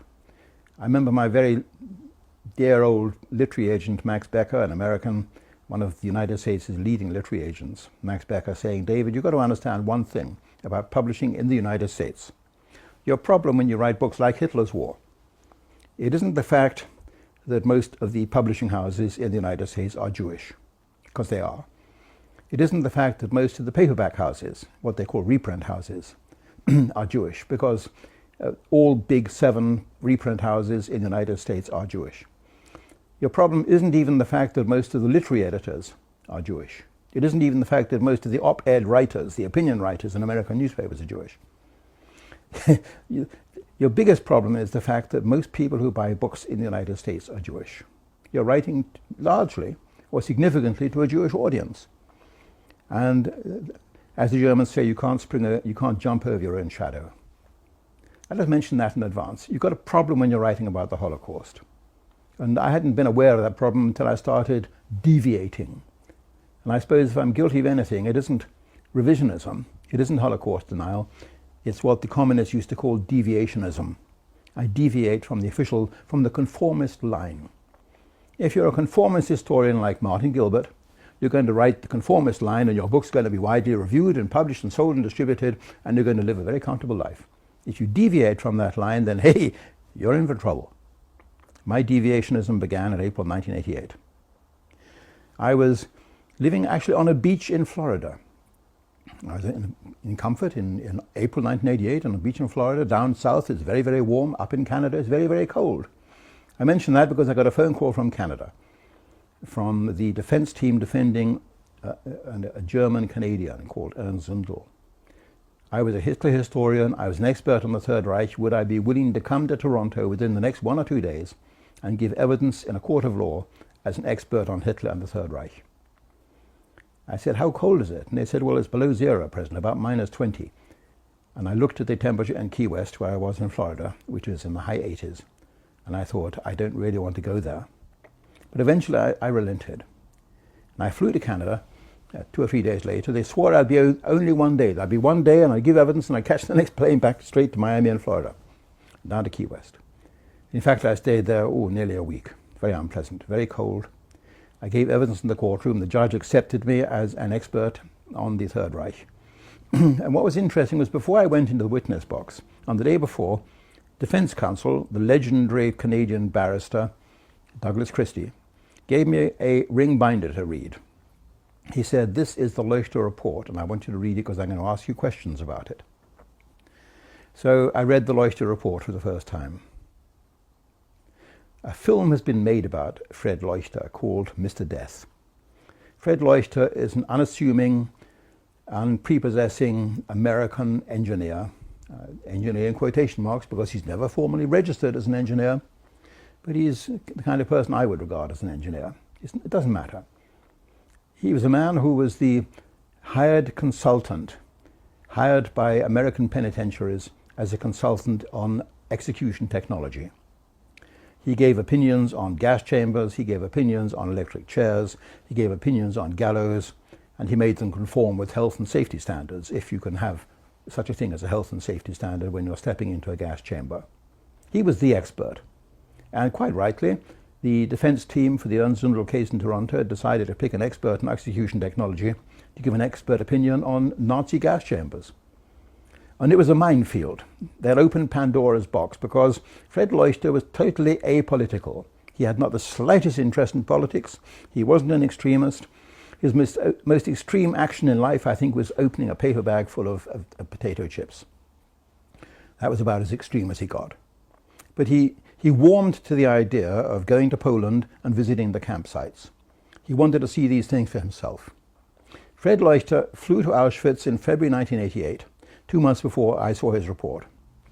And he took with him his young bride. And in fact, the visit to the Auschwitz concentration camp ruins was their honeymoon, which shows how unusual he was. And for the next 2 or 3 days after his arrival in the Auschwitz site near Krakow in Poland, Fred Leuchter burrowed around in that rather gloomy and sinister environment with a bucket and spade and took 38 samples, I think it was 38, may have been 37 samples, out of the brickwork, out of the fabric of those gas chambers in Auschwitz, which are shown to the tourists. It was, I suppose, a blasphemous thing to do. It was heresy. It was treading on graves. Not the kind of thing that a nice guy would do. But he brought back those 38 samples wrapped in vinyl plastic bags. And from that point on, he had nothing more to do with it. He sent them, or the defense team sent them to a reliable professional laboratory in Cornell University in New England, in Ithaca. And it was the job of this laboratory to carry out the tests and to examine these samples of the brickwork and mortar and cement to see if there was any trace of hydrogen cyanide poison in the remains. Now you might think, hey, 50 years have passed, or in that time it was 40 years have passed, 45 years have passed, you're not going to find anything, are you? It's been washed out by the wind and rain. Well, the answer is yes, you will find something, because hydrogen cyanide, when it comes in contact with brickwork, the iron content in brick, forms a very, very permanent compound indeed, ferric ferrocyanide, otherwise known as Prussian blue. It's so permanent, it's a dye stuff, a blue dye stuff. And if you go to Auschwitz and have a look at the building, which was acknowledged by all sides as being the fumigation chamber for fumigating clothing, you can see the blue poison gas has seeped out of the fumigation chamber through the cracks in the brickwork and has stained the outside of the building this solid dark blue color. So you do expect to find it after 40, 45 years. The problem was the laboratory that carried out the tests on these 38 samples found no significant trace of cyanide in the so-called homicidal gas chambers at all. Allegedly 1 million people had been gassed in these buildings, and yet there was no trace of the cyanide in them. So imagine me, a student of Imperial College of Science in London. I'd studied enough quantitative and qualitative chemistry to know that you can get to within 6 decimal points. It's an exact science, let's put it like that. Unlike writing history, chemistry is an exact science. If a laboratory says there's no trace, then there's no trace. They said they found significant traces of cyanide in the brickwork taken from the fumigation chamber, the blue walls, nothing at all of any significance in the so-called homicidal gas chambers. For me, that was a tilting point. I was no longer conformist. I became a deviationist, a revisionist, a real historian. I stuck my neck out. I wasn't questioned on this in the witness box because the judge in the Ernst Zundel case in Toronto decided not to allow the Leuchter report as evidence, because Leuchter was not a qualified toxicologist and all the things that a court would want. But the Leuchter report has been out there ever since. It is a significant document, and you can see how significant it is from the fact that the enemy, the conformist historians and the Jewish community, went to extraordinary lengths to smear Fred Leuchter from that moment on. This poor, inoffensive young man with the receding forehead and the receding chin, the man who had taken no interest at all in politics, was cast out onto the scrap heap. He ended up selling matches on street corners. He ended up in fear of his life. his name vilified around the world by the very powerful organizations with a vested interest in perpetuating the Holocaust history. I, for my part, was a man they could not so easily dismiss, because I didn't come from nowhere and go to nowhere in the way that Fred Leuchter did, to use the words of the film, Mr. Death. I came with a reputation as an historian. I had 30 solid books behind me, very widely reviewed and well reviewed by the world's press. So they couldn't dismiss me so easily when I said in the witness box, as I did, that I'd seen no evidence that Adolf Hitler had ordered the gassing or liquidation of the world's Jews, Germany's Jews, Europe's Jews. So they had to use a different tack with me. They attacked my publishers, they attacked the newspapers who supported me, and so on. But the Fred Leuchter report was, I think, the solid ground on which I based my skepticism. And I'm quite happy to say that I think Fred Leuchter did a good job. The fact that he's not an engineer is neither here nor there. What kind of engineering skill did you need to scrape these samples out of the brickwork of that building? He brought them back to the United States and he did the tests. And the tests were carried out by qualified forensic chemists. So that's what we know about Fred Leuchter. What do we know about those buildings? Well, if you go to Auschwitz now, the first thing you notice is it is marketed. It's marketed in the way, I suppose I could be quite tasteless and say it's marketed in the way that Disney markets Disneyland. There's a hot dog stand in the car park, which should tell you something about the buildings you're going to be visiting. They're built in the war years and pre-war years for the Nazi purposes, but now they are being preserved for the purpose purely of making money. They are a tourist attraction. They show you a gas chamber in the Auschwitz camp, which is as genuine as the fairy castle is in Disneyland. In fact, it was built after the war, built 3 years after the war was over, 1948. If you go there now, thanks to us, the deviationists, the revisionists, the real historians, you'll find that the Polish authorities have now finally been forced to put in an inscription outside the gas chamber which says, oh, by the way, in very small print, by the way, this building was erected in 1948 as a replica. Well, you can call it a replica, I call it a fake. If I give you a replica $20 bill, it's a fake $20 bill, and no one's going to be tricked into using it without breaking the law. But this building is a fake.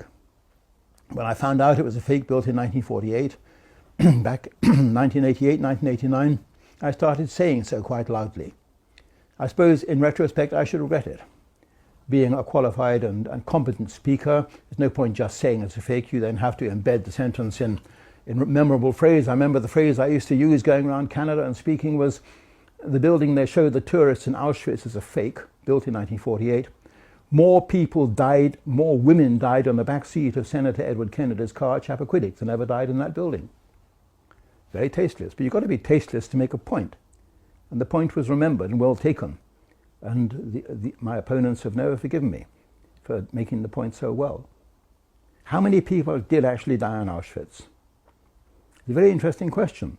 The figure is ballooned. And it's rather like the similar question, how many Russians died in World War II? You ask any German now, they say, oh, 20 million. Was it? Some people will say 40 million Russians died in World War II.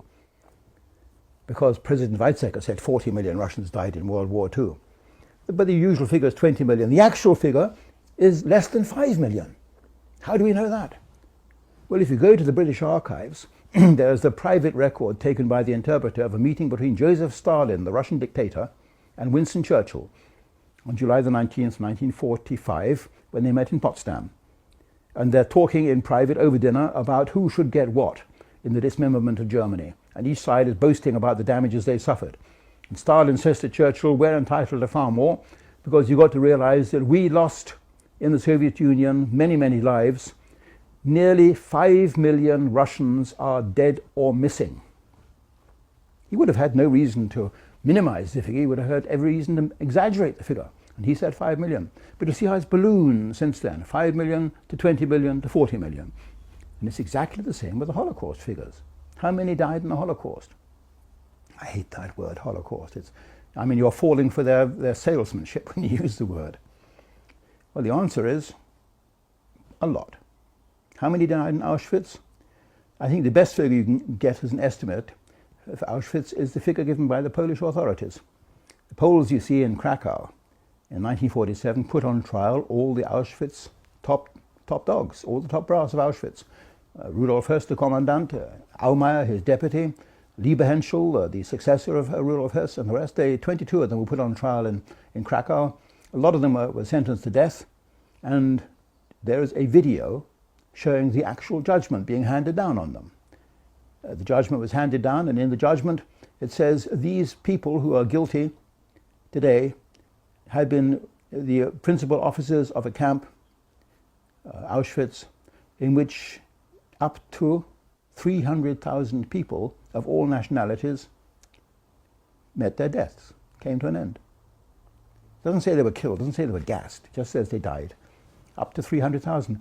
Now these, you've got to realize, this was the Polish courtroom which had all the Auschwitz documents and all the Auschwitz prisoners to interrogate. And the figure they used in their judgment as they sentenced these men to death was up to 300,000. So how suddenly did the figure balloon to 4 million on the memorial in Auschwitz in the 1970s and 1980s? The communist director, the Jewish director of the Auschwitz State Museum, František Pieper, he eventually had that figure chiseled down and a new monument erected to the 1.2 million killed. You know, it's rather like Monopoly, the Monopoly money, the way they play around with these figures. I'm sorry for any individual innocent person who is killed in war or out of war. That is the real crime in my mind. The real crime really isn't genocide, which is this invented word used by our opponents. The real crime is what I call innocenticide, the killing of innocent people. The crime, it's a crime because the victims are innocent, not because they were Jewish innocent people. You see the difference? But once you start talking about innocent people being killed being the crime, the disadvantage for our opponents is that then suddenly all the global sympathy and treasure, the money, becomes entitled to a larger number of people who are not Jews. The victims of Hiroshima, the bombing victims of Coventry or Dresden, they could start out. The Australians who suffered in the Japanese prison camps, they could start claiming compensation. And so they don't talk about the innocent people being the victims, they talk about genocide, people who are killed by virtue of race. And that's not the real crime in my mind. So in Auschwitz, probably up to 300,000 people died. And I think that's a reasonable figure from the papers that I've read. And you notice the word died. What did they die from? Let's be quite plain. Some were gassed. Aumeier, who was the deputy commandant of Auschwitz for nearly a year, 1942, 1943. He was taken prisoner by the British in Norway at the end of the war, and he was questioned extensively. And he was invited to sit down with a pencil in hand and write down all that he knew. None of the famous Holocaust historians bothered to look at Aumeier's writings, his manuscripts. I found them myself in 1992 in the British Public Record Office. Nobody had bothered to look there. I immediately tipped off Robert Jan van Pelt, who is the world's global most famous Holocaust historian. I tipped off Deborah Lipstadt, I tipped off Martin Gilbert, I tipped off all the Holocaust historians and said I found the private papers of Aumeier, the deputy commandant of Auschwitz, including all his manuscript memoirs of life in Auschwitz and what he did as commandant. They never bothered to go and have a look. Doesn't that tell us something about the quality of these so-called historians? So what does Aumeier tell us? He tells us that when the trainloads began arriving in mid-1942 from all over Europe, Jews deported to Auschwitz as slave labor, he found a lot of the Jews couldn't be used. They were medically unfit. They were too old, too frail, too decrepit. He said, when these trainloads arrived, we selected those who were too frail to work, and we took them around the back and disposed of them in 2 houses. 2 little cottages, one called the White House and one called the Red House. You go to Auschwitz now as a tourist and ask the guides to show you the remains of the Red House and the White House. They will very reluctantly, and I stress the word reluctantly, take you to have a look. But you really got to lean on them because they don't want you to see these. They want to take you to the huge crematoria buildings that they say were the gas chambers, the ones that Fred Leuchter examined and found no trace of cyanide in. Because you start coming up against logistics problems when you look at the remains of the little cottages. First of all, one cottage has nothing to be seen. The whole site's been grassed over. The other site, you can actually see the layout. You can see the foundations of the White House. The White House consists of 2 big rooms, about the size of this study here. And in that White House, Aumeier, the deputy commandant, says we could sometimes put as many as 200 people and we gassed them. From his writings, it doesn't appear to have been a very frequent operation. He says it was just from now and again when trainloads came and they had unusable Jews aboard. So these gassings did occur. If you accept that these papers aren't fake, and I don't believe for a moment they are fake, the gassings did occur in Auschwitz, but on nothing like the scale, which is part of the legend now. The mass marketing scale that was designed in that Madison Avenue meeting back in the early 1970s. It's got to be unique, it's got to be bigger than anybody else's, and then you can make billions out of it. So is David Irving a Holocaust denier? I don't think so, because we now start looking totally elsewhere in Poland. We're looking no longer in Auschwitz, at this Disneyland site in southern Poland. We're looking in eastern Poland, along the River Bug. In eastern Poland, there are 3 or 4 sites which you can collectively describe either as the Bug River camps or as the Operation Reinhard camps. Some of the conformist historians say, oh yes, the Reinhard camps were named after Reinhard Heydrich, who was assassinated in May 1942. It's not. They were named after a civil servant called Fritz Reinhard. And he spells his name with a T at the end, H-A-R-D-T. Fritz Reinhard was a civil servant, a state secretary in the finance ministry in Germany, and that gives you a clue as to what the operation was. It was a thieving operation, a looting operation. The Jews were being sent to these camps, and before they were being liquidated, they were being robbed of everything they had. It was a plundering operation. And here is where I say I have to cross swords with the main revisionist body. They don't want to believe the Reinhard camps exist. I think the Reinhard camps did exist.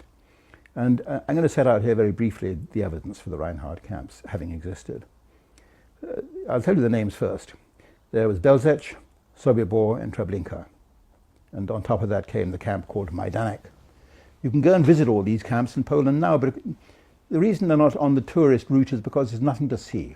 There's no buildings you can see, no execution walls, no buildings described as crematoria or gas chambers. There's just bald patches in the middle of a forest in each place.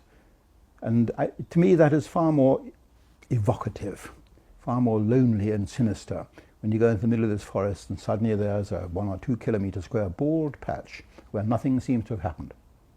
Until you find, for example, at Treblinka, there's a letter in the private papers of Heinrich Himmler who says, when the operation in Treblinka is finished, I want the whole site demolished and removed, nothing must remain.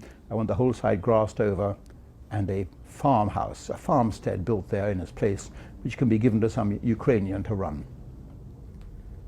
If you really know how to look at the private papers of Heinrich Himmler, the chief of the SS, you begin stumbling across documents that have been clearly written as part of a cover-up.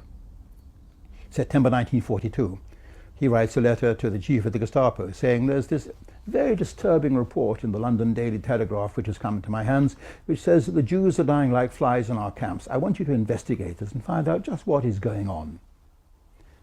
And you look at that document and you think, what is going on? Well, then you realize something that Hugh Trevor Roper, the famous British historian, told me many years ago in the 1960s. He said, David, when you look at a new document, ask yourself 3 questions. Is it genuine? Who wrote it? Is it written by somebody who is in a position to know? And thirdly, why does this document exist? And I know what he means. The Germans were in a habit of writing what they call Deckungsschreiben, cover-up letters, letters that would exonerate them in the case that things went wrong, alibis.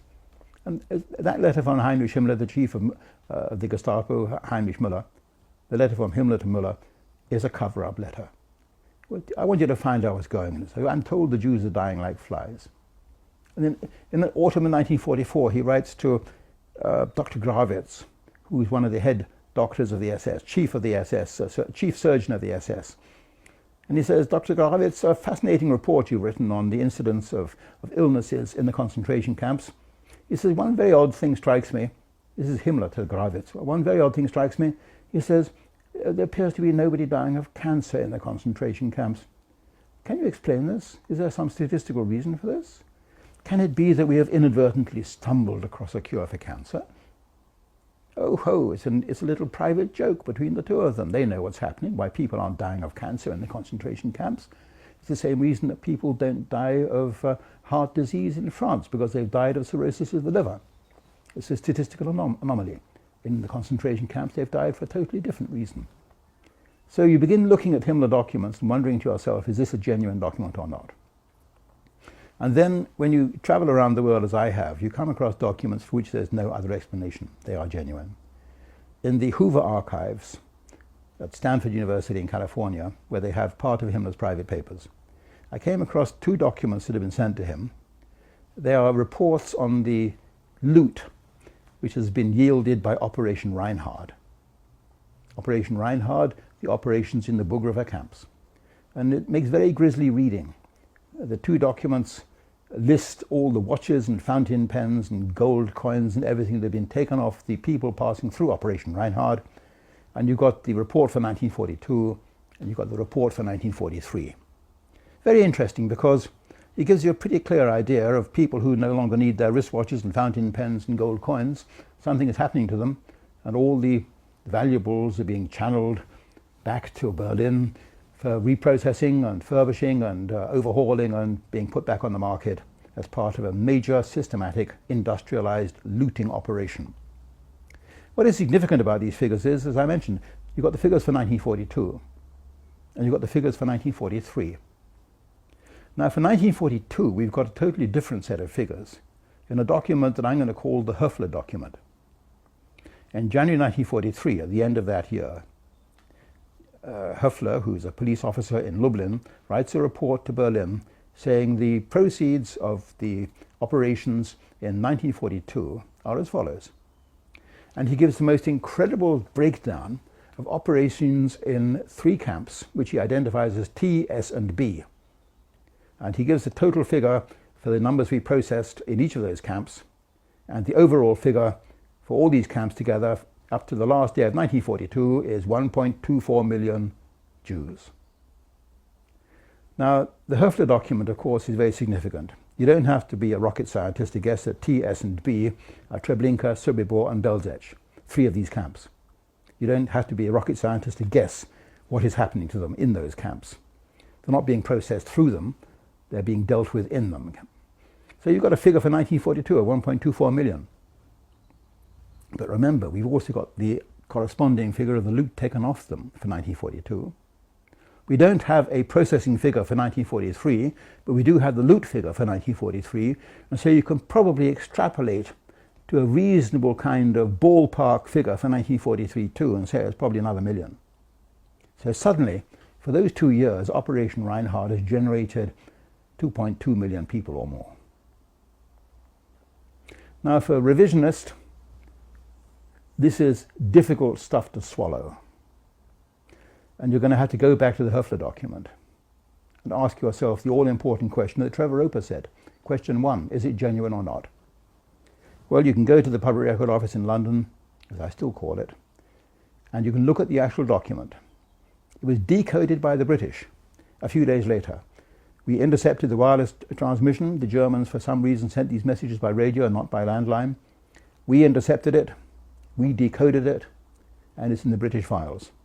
It's found there by a couple of independent amateur British historians. Steve Tyas is one of them, and he deserves credit for finding this and making it available. The difficulty is that the document contains anomalies. First of all, let me say that I'm 80% sure the document is genuine, the Höfler document. But there's a 20% nagging residual doubt. The document contains anomalies. First of all, it and the corresponding document that goes with it are addressed to Adolf Eichmann. Now, Adolf Eichmann is the big name. And one thing I spotted about fake documents, like the Kujau documents, the Adolf Hitler documents and so on, is that they tend to be documents written about big names or by big names or to big names, because that's the kind of document that document collectors pay big money for. So it's a big name document. The next thing is the wording contained in the document does not conform with German civil service standards, which were very strictly adhered to. It just says, referring to your message, the answer is as follows. German civil service would require that document to say, referring to your message, register number so-and-so 12345, dated January the 10th, 1943, the answer is as follows. But there is neither a register number or a date in the document. Also, the document has got the highest possible security classification, Geheime Reichssache, and is only one of 3 documents in all the hundreds of thousands of decodes that I've read that has that top secret classification. So we've got those minor problems dealing with. Another very slightly lesser problem is that the totals don't add up. There's a digit wrong. So you've got a slightly awkward problem. Then you're left with the nagging suspicion that is it a coincidence that that 7-digit figure it gives as the grand total is identical to the grand total given in a document called the Korher document. Richard Korher, Heinrich Himmler's chief statistician, at the same time ordered to draw up an overall 10-year report on the final solution of the Jewish problem. He sits down and he writes a report in which he says what has happened to all the Jews ever since the Nazis came to power. There were 17 million Jews in the world, 10 million of them in Europe, he says. Of these 10 million, there are still about 4 million left here. The rest have emigrated or of natural wastage. The older ones have stayed behind and died. The younger ones emigrated and so on. And then he goes on to say 1.24 million Jews, however, were sent to the camps in occupied Poland, where they have been subjected to special treatment. Well, you don't have to be a rocket scientist to guess what that word means. And Himmler didn't like it. Himmler wrote back to Korher, the statistician at the time, and I was the one who found these letters. And Himmler says, Dr. Korher, excellent report, well written, a bit too long though. You've got to remember this report's going to be shown to Adolf Hitler, the Führer. I want you to write a short version. Oh, and that sentence where you say the 1.24 million were subjected to special treatment. I want you to reword that. The 1.24 million were sent through camps in occupied Poland to the east. Somebody's having the wool pulled over their eyes. But the significant thing is that figure is identical to the one in the Höfler document. Bit of a coincidence. Was the Höfler document based on the Korher document, perhaps? Was the Korher document based on the Höfler document? Is one or the other a fake? The Korher document, incidentally, makes no mention of Auschwitz. Here he is, a statistician, writing what happened to all the Jews, and yet Auschwitz doesn't actually figure. Well, if 4 million Jews are supposed to have died there or been killed there in gas chambers, that's a rather significant omission. If you really do your homework as a historian, you're left with these awkward problems. So what do I, as a real historian, after 30 or 40 years' work, fearlessly believe at this stage? I believe the gassings did take place, but the whole thing was an ad hoc operation in these various camps, designed and devised by the local commanders, except for the 3 Reinhardt camps, which were built as extermination centers. No denying that. And it's a pity that the Jewish communities around the world have concentrated or latched onto Auschwitz as their Disneyland, because the real operations were done further east. Not much money to be made there, difficult to get to, and nothing to show the tourists, unless they're tourists who are romantic and can hear the sigh of the deceased and departed in the wind that blows through the pine forests. I'm not a romantic person. I like to see the documents. I like to see the evidence. I can't be intimidated, either by publishers or by newspapers or by journalists or by thugs with baseball bats. They've tried everything. And I still write what I find in the archives. But I do get good luck. 1991, about 3 years after I first saw the Leuchter report, I went to Buenos Aires to speak to audiences in Buenos Aires, in Spanish of course. And at the end of one of these meetings, a man came up to me with a brown paper parcel, and he handed it to me. He said, Mr. Irving, I think you're the right person to have these. He is a man of Flemish origin. He lived in Buenos Aires, and he was close to a friend of Adolf Eichmann. Adolf Eichmann had been captured in Buenos Aires in 1960 by the Israeli commandos and taken to Israel and put on trial and hanged. I think he was a small cog, frankly. I don't think he was a very important man. But his family, worried that these Israeli commandos would raid his house next because he was kidnapped in the street, decided overnight to put all his private papers in the hands of a friend of the family. This friend of the family gave them to my man in Buenos Aires, who now handed this brown paper parcel to me. I took it back to England, and a few weeks passed before I actually opened it and began reading what Eichmann had been writing.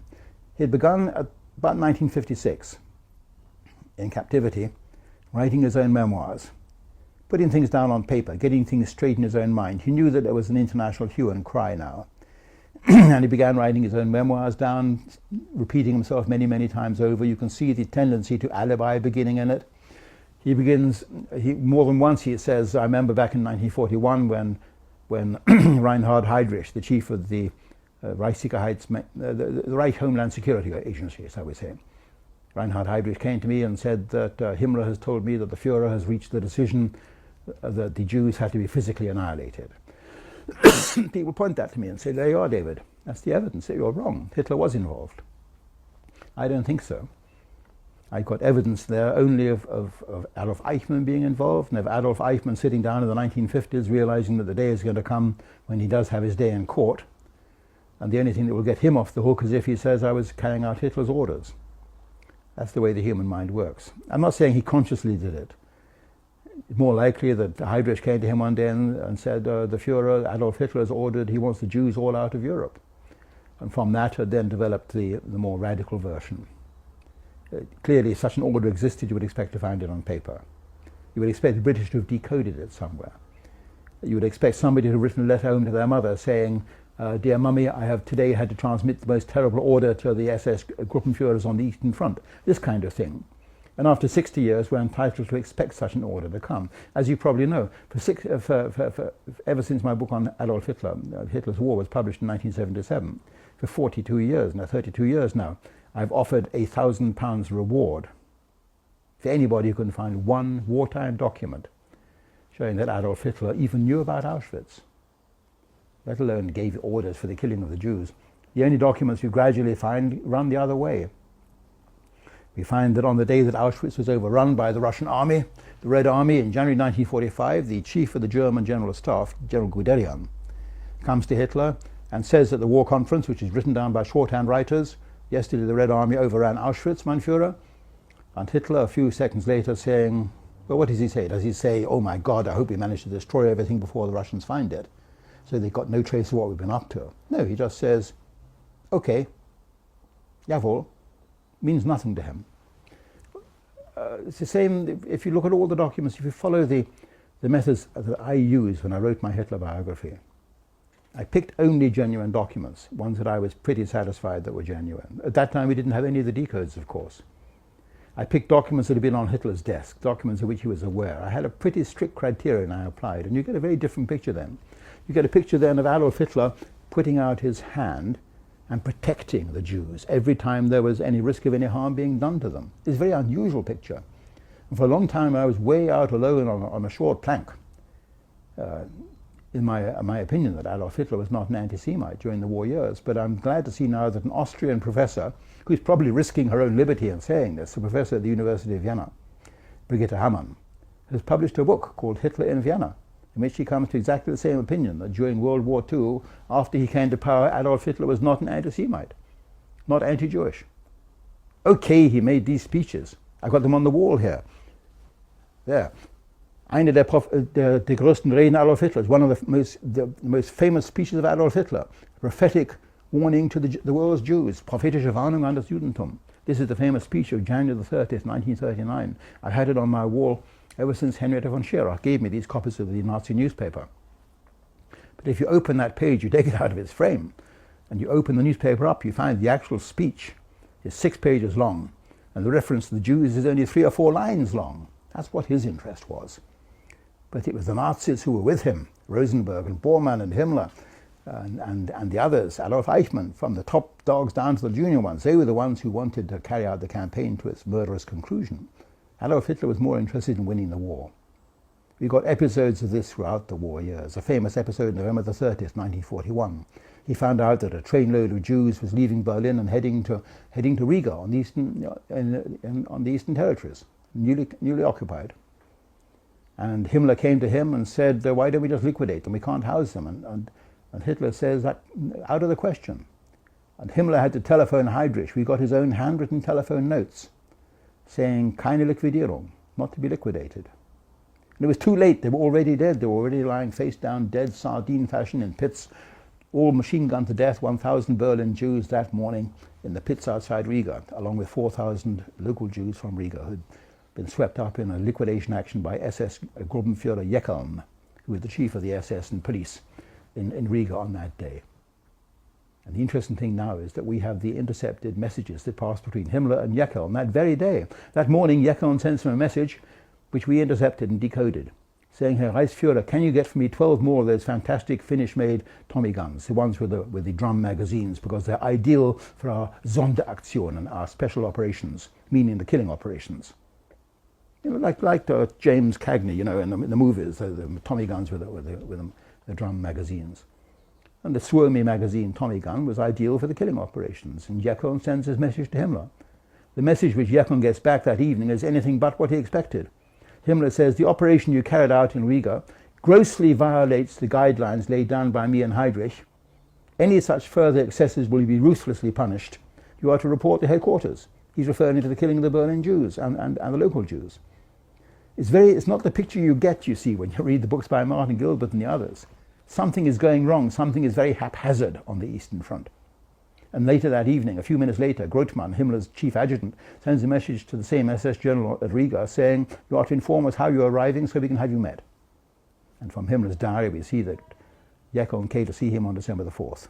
And they had supper together and talked about Judenfrage, the Jewish problem. That's real history. That's what I call real history. And you get the image that something is going wrong, something is not wanted by Hitler's headquarters. In fact, on that very day, November the 30th, there's a German army colonel who hears what's happening to the Jews outside the town. And he's lost all his Jews that day, and he's wondering where his Jewish workers have gone. And the local SS guy says, well, if you want to know what's happening to your Jewish friends, you better drive out town, down the road to Duneburg, to Dvinsk, about 8 kilometers, and you'll see what's happening to your lovely Jews. And the colonel, he describes in April 1945 to a prisoner in a British prison camp near here in Latimer. And he says, so I drove down the road, and there was this open field, and 2 or 3 pits had been dug out, and truckloads of Jews were being driven up and made to lie down in the pits, sardine fashion, and they were being machine gunned to death by these men standing on the rim.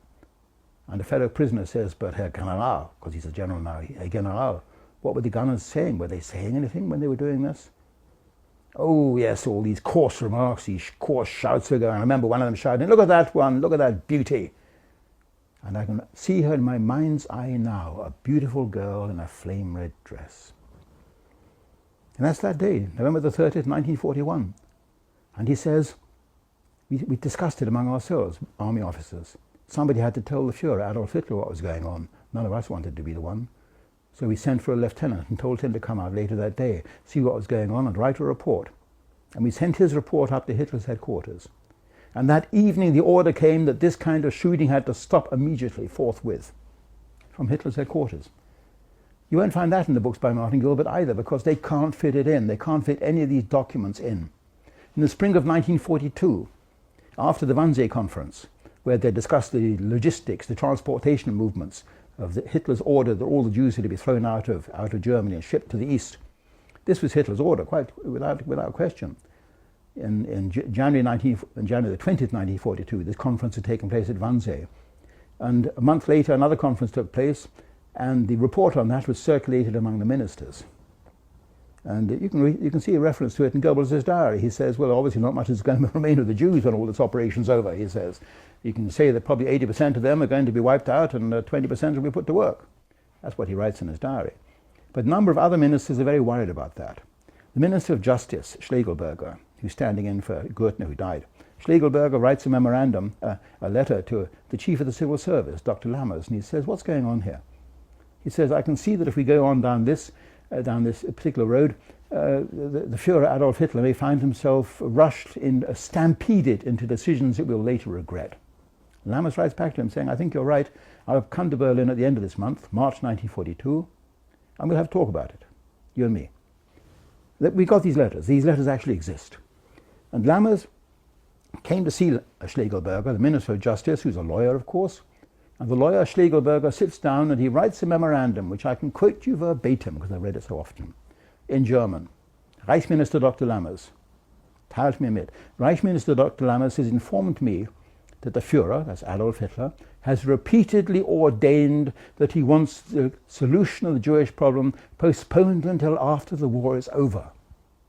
We got that actual memorandum. It vanished in Nuremberg. You couldn't find it because the American lawyers in Nuremberg, I know who it was, actually destroyed the negative photocopy they'd made. It vanished from the file because they can't use a document like that, showing Hitler saying nothing must happen, I want everything left until the war's over. Typical Hitler, a procrastinator, but also he wanted to win the war first. He said, let's win this war first. We're in difficulty on the Eastern Front. We don't need all your problems. Let's win the war first, and then we can deal with the churches and the Jews and all the other little subsidiary problems that are fascinating and obsessing you guys. Typical Hitler.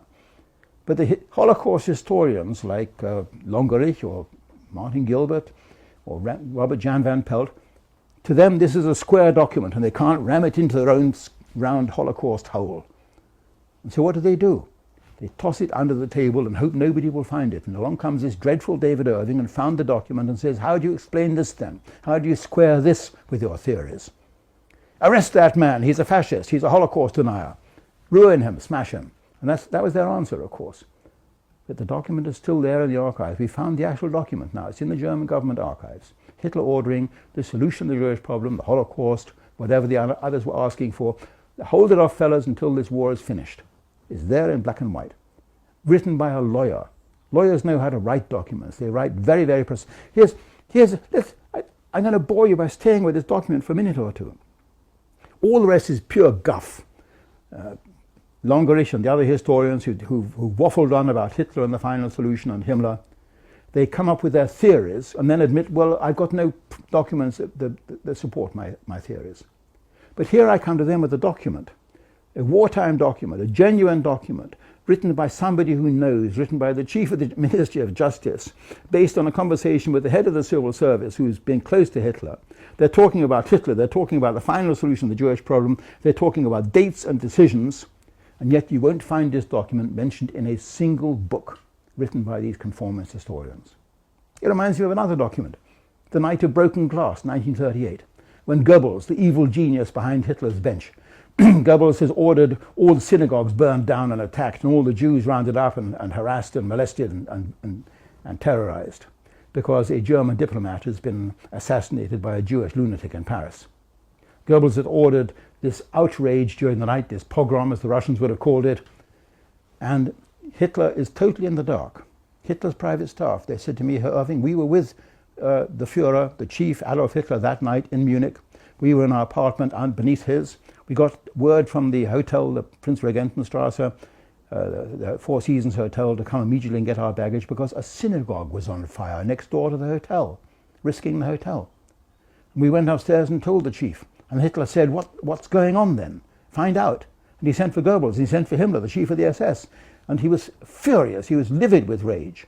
And all night long he orders Goebbels and the others to issue orders to stop this madness. And in the archives I found one of these orders, signed by the office of Hitler's deputy, Rudolf Hess, sent out by his office. 10 o'clock, 10th of November 1938, sent out at 2:58 in the morning, nearly 3 a.m. Again, it's only 2 or 3 lines long. It says, on orders from the very highest level. If you're the deputy to Hitler and you say this is orders from the highest level, this is the guy above you, Adolf Hitler himself. On orders from the very highest level, there are to be no acts of arson or outrages against Jewish property on any circumstance, under any circumstances whatsoever. And I remember reading this to an audience in the University of Bonn many, many years ago. 400 students packed into the auditorium maximum at the University of Bonn. All the academics sitting in the front row, the professors, and all the communists and Reds sitting in the back, waiting to cause an uproar and a tumult. And I pride myself that I can win an audience in a couple of minutes. And I started off with that document. I read this out to you, and I said, I'm going to read out a document to you that you have never, ever heard of before. And I read out those 2 lines. The Night of Broken Glass. An absolute silence, a total hush fell on the auditorium. And I said, now you're going to have to ask yourselves, ladies and gentlemen here in the auditorium, why I am coming to you as an English writer and telling you of this document that has existed for 40 years and you have never been told of, although you are studying Third Reich history. There's only 2 possible explanations. Either that your academics sitting here in the front row knew about this document and decided not to tell you about it, or they didn't know about this document and they were ignorant, in which case they don't deserve to be teaching you in the first place. And the auditorium erupted in applause, of course. Now you begin to understand why I'm banned from German soil. Why I've not been invited to speak at universities recently. It's because I come with the harsh facts based on what I find in the archives. I'm not going to bore you with all the other documents, but there's a chain of documents that I put before the court in the Lippstadt trial, which show Adolf Hitler trying to stop ugly things happening to the Jews again and again, like that November the 30th, 1941 episode in Riga with the Berlin Jews. In 1943, October 1943, the German diplomat in Rome, which had just been occupied by the Nazis. The German diplomat in Rome sends a message to the German Foreign Ministry saying the SS chief here in Rome has told me that he's received orders to round up the 12,000 Jews in Rome and send them to northern Italy where they are to be liquidated. He uses the word liquidated. You don't have to kind of decode euphemisms, right? And I'm going to have to stop here. What did you say, Jessica? Can you turn off the oven? Rolling. And then again, in October 1943, we have exactly the same kind of episode. On October the 4th, 1943, the German diplomat in Rome, which had just been occupied, Italy had just been occupied by the Nazis. The German diplomat in Rome sent a telegram to the foreign ministry in Berlin saying he'd just been told by the SS chief in Rome that he had received orders to round up the 12,000 Jews in Rome and ship them to northern Italy where they were to be liquidated. And he uses the word liquidated. No euphemisms there. Ribbentrop, who is the German foreign ministry, goes to see Hitler that same 2 days later. I know this because I've got the actual visitor, the guest register of Adolf Hitler's headquarters. And that shows Ribbentrop visiting Hitler. And later that day, Ribbentrop sends a message back to the German consul in Rome saying the Führer has ordered that the Jews of Rome are to be sent to Auschwitz and to be kept alive. So here again, Adolf Hitler intervening, saying not to be liquidated, kept alive as hostages, kept as pawns. And you don't find these documents quoted anywhere. I brought this up in the Lipstadt trial, and immediately, of course, the conformist historians, they become contortionist historians. They go into contortions then to try to explain that that document meant everything else but what it actually said on the face of it. I remember questioning the chief expert witness in the Lipstadt trial about the one I mentioned just now, about the Night of Broken Glass. I said, here you've got a two-line document showing quite clearly Hitler intervening on the highest orders to stop the outrages. How do you explain that?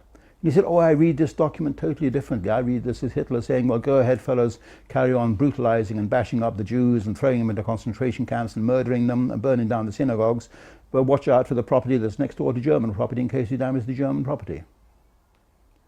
I remember saying to him, Professor Evans, you read all that into those two lines, do you? Heavy sarcasm. Of course, none of it worked, because at the end of the day, the judge just did this in the Lipstadt trial. So you get this picture of not an actually benevolent Adolf Hitler, but a Hitler who couldn't really care about the Jewish problem in the war years. And I'm going to end on the very last moment, of course, of Hitler's life, when he took his own life on April the 30th, 1945. I remember speaking to his secretary, Traudl Junger. Traudl Junger was his youngest and most beautiful secretary, together with Gerda Christian. He sent to Traudl Junger in the bunker just after the wedding to Eva Braun. And Frau Junger said to me, she said, Mr. Irving, after the wedding of Hitler and Eva Braun, who is now Eva Hitler, the chief sent for me and he said, Frau Junger, come into the adjoining room, will you please, and bring your shorthand pad. And no sooner had he closed the door than he immediately began dictating without any notes off the top of his head. And I realized he was dictating his final testament, his last will and testament, his political testament. And halfway down that political testament, you come to a sentence which has baffled historians. From memory, it's roughly, he says, I command my successor, Admiral Dönitz, to carry on the remorseless fight against the Jews, which we have carried on for the last 12 years, although we have used methods that are far more humane than have the enemy, the Allies, with their ruthless bombing war against German civilians in the German cities. And it's the word humane that baffles people. They say, how can Hitler say what he was doing to the Jews was humane? Well, just possibly he wasn't in the loop. Just possibly Himmler was doing things that Hitler wasn't aware of. And this isn't just a weird theory, because Himmler's chief of staff, General Karl Wolff, he survived after the war a long time because he had dealt with the Allies and he had done a deal with the Allies. He wrote private memoirs, which he deposited in the Institute of History in Munich, on the condition they remained confidential. And for many years they remained confidential, but my historian friends there let me read them. And Wolff says, I remember in August 1942 discussing with Heinrich Himmler, the chief of the SS, and he was particularly depressed and dejected, downcast. And I said, why are you depressed, chief? And Himmler replied, I am doing something of which the Messiah of the coming 2,000 years must never learn. And Karl Wolff goes on to say, I didn't realize what he was talking about at the time, but now, of course, I do. This was right at the height of Operation Reinhard, the killing of the Jews in the Bug River camps. And Himmler says, I am doing something of which the Messiah of the coming 2,000 years must never learn. And finally, other historians like Longerich are coming round to my viewpoint that probably Hitler himself was being kept deliberately out of the loop. Longerich writes in his latest Himmler biography, I believe, I've only read the newspaper reviews, he says that if you read the Heinrich Himmler speeches carefully, you see that he's very careful not to claim that he's acting on orders from Hitler. And the language he uses leaves strongly the impression to the historian that in fact he was acting on his own. At one point in a speech in October 1943, Himmler actually says, I know a lot, in a speech to SS generals, he says, I know a lot of you understand why we're killing the Jews, but a lot of you don't quite understand why we're also killing the women and children. And he says, I'm doing this, I have taken this decision myself because it will be wrong to leave generations, our coming generations, to deal with this problem all over again. So again, he could so easily have said, Hitler has taken this decision, or the Führer has taken this decision, but he doesn't. He says, I have taken this decision. And again, in that famous message to General Jeckeln at Riga, he says, you've exceeded the guidelines laid down by myself and by the Reichssicherheitshauptamt, by Heinrich. He doesn't say the guidelines laid down by Hitler. So in summary, what do I believe happened? There are two kinds of killing of the Jews. There was the killing of the Jews in camps like Auschwitz, where excess Jews were disposed of because they couldn't be put to work as slave labor on a very small scale, on a comparatively small scale. And there was the systematic mopping up operations behind the Eastern Front in cities like Riga and Minsk. Minsk was in White Russia. The governor of White Russia was Wilhelm Kuber. Kuber's son lives in Argentina now. His son recently sent me 200 negative photographs from his father's collection. I scanned these in very close detail, and I've enlarged one of the scans. One of the photographs shows just a huge heap of baggage. There's an empty street, a heap of about 200 suitcases and trunks piled up on the sidewalk beside the street. And if you zoom in on the labels on one of the bags, you can see the name begins with Sarah, so it's probably a Jew. This was typical of what happened in Minsk. The Jews were liquidated in Minsk as well. And I think there's no question that the Jews in Minsk and Riga and other cities along the Eastern Front, particularly down the far south, they were rounded up and taken out into the outskirts, out of sight, and liquidated, systematically liquidated as part of the anti-partisan operations, preemptive killing. So this did happen. It happened on a huge scale. I think the Jews have made a big mistake in trying to sweep it all up into one concept, the Holocaust with a capital H, and market that in the same way they would market headache tablets, just to make money. It has, I think, debased the whole of this vast human tragedy. They should be looking really at other issues. They should be asking themselves, can this happen again? Why did it happen in the first place? Why us? They never ask the why us question, because even posing the why us question is considered to be anti-Semitic, the suggestion that they themselves are partly to blame for their own tragedy, the architects of their own misfortune. I think these things should be looked at closely.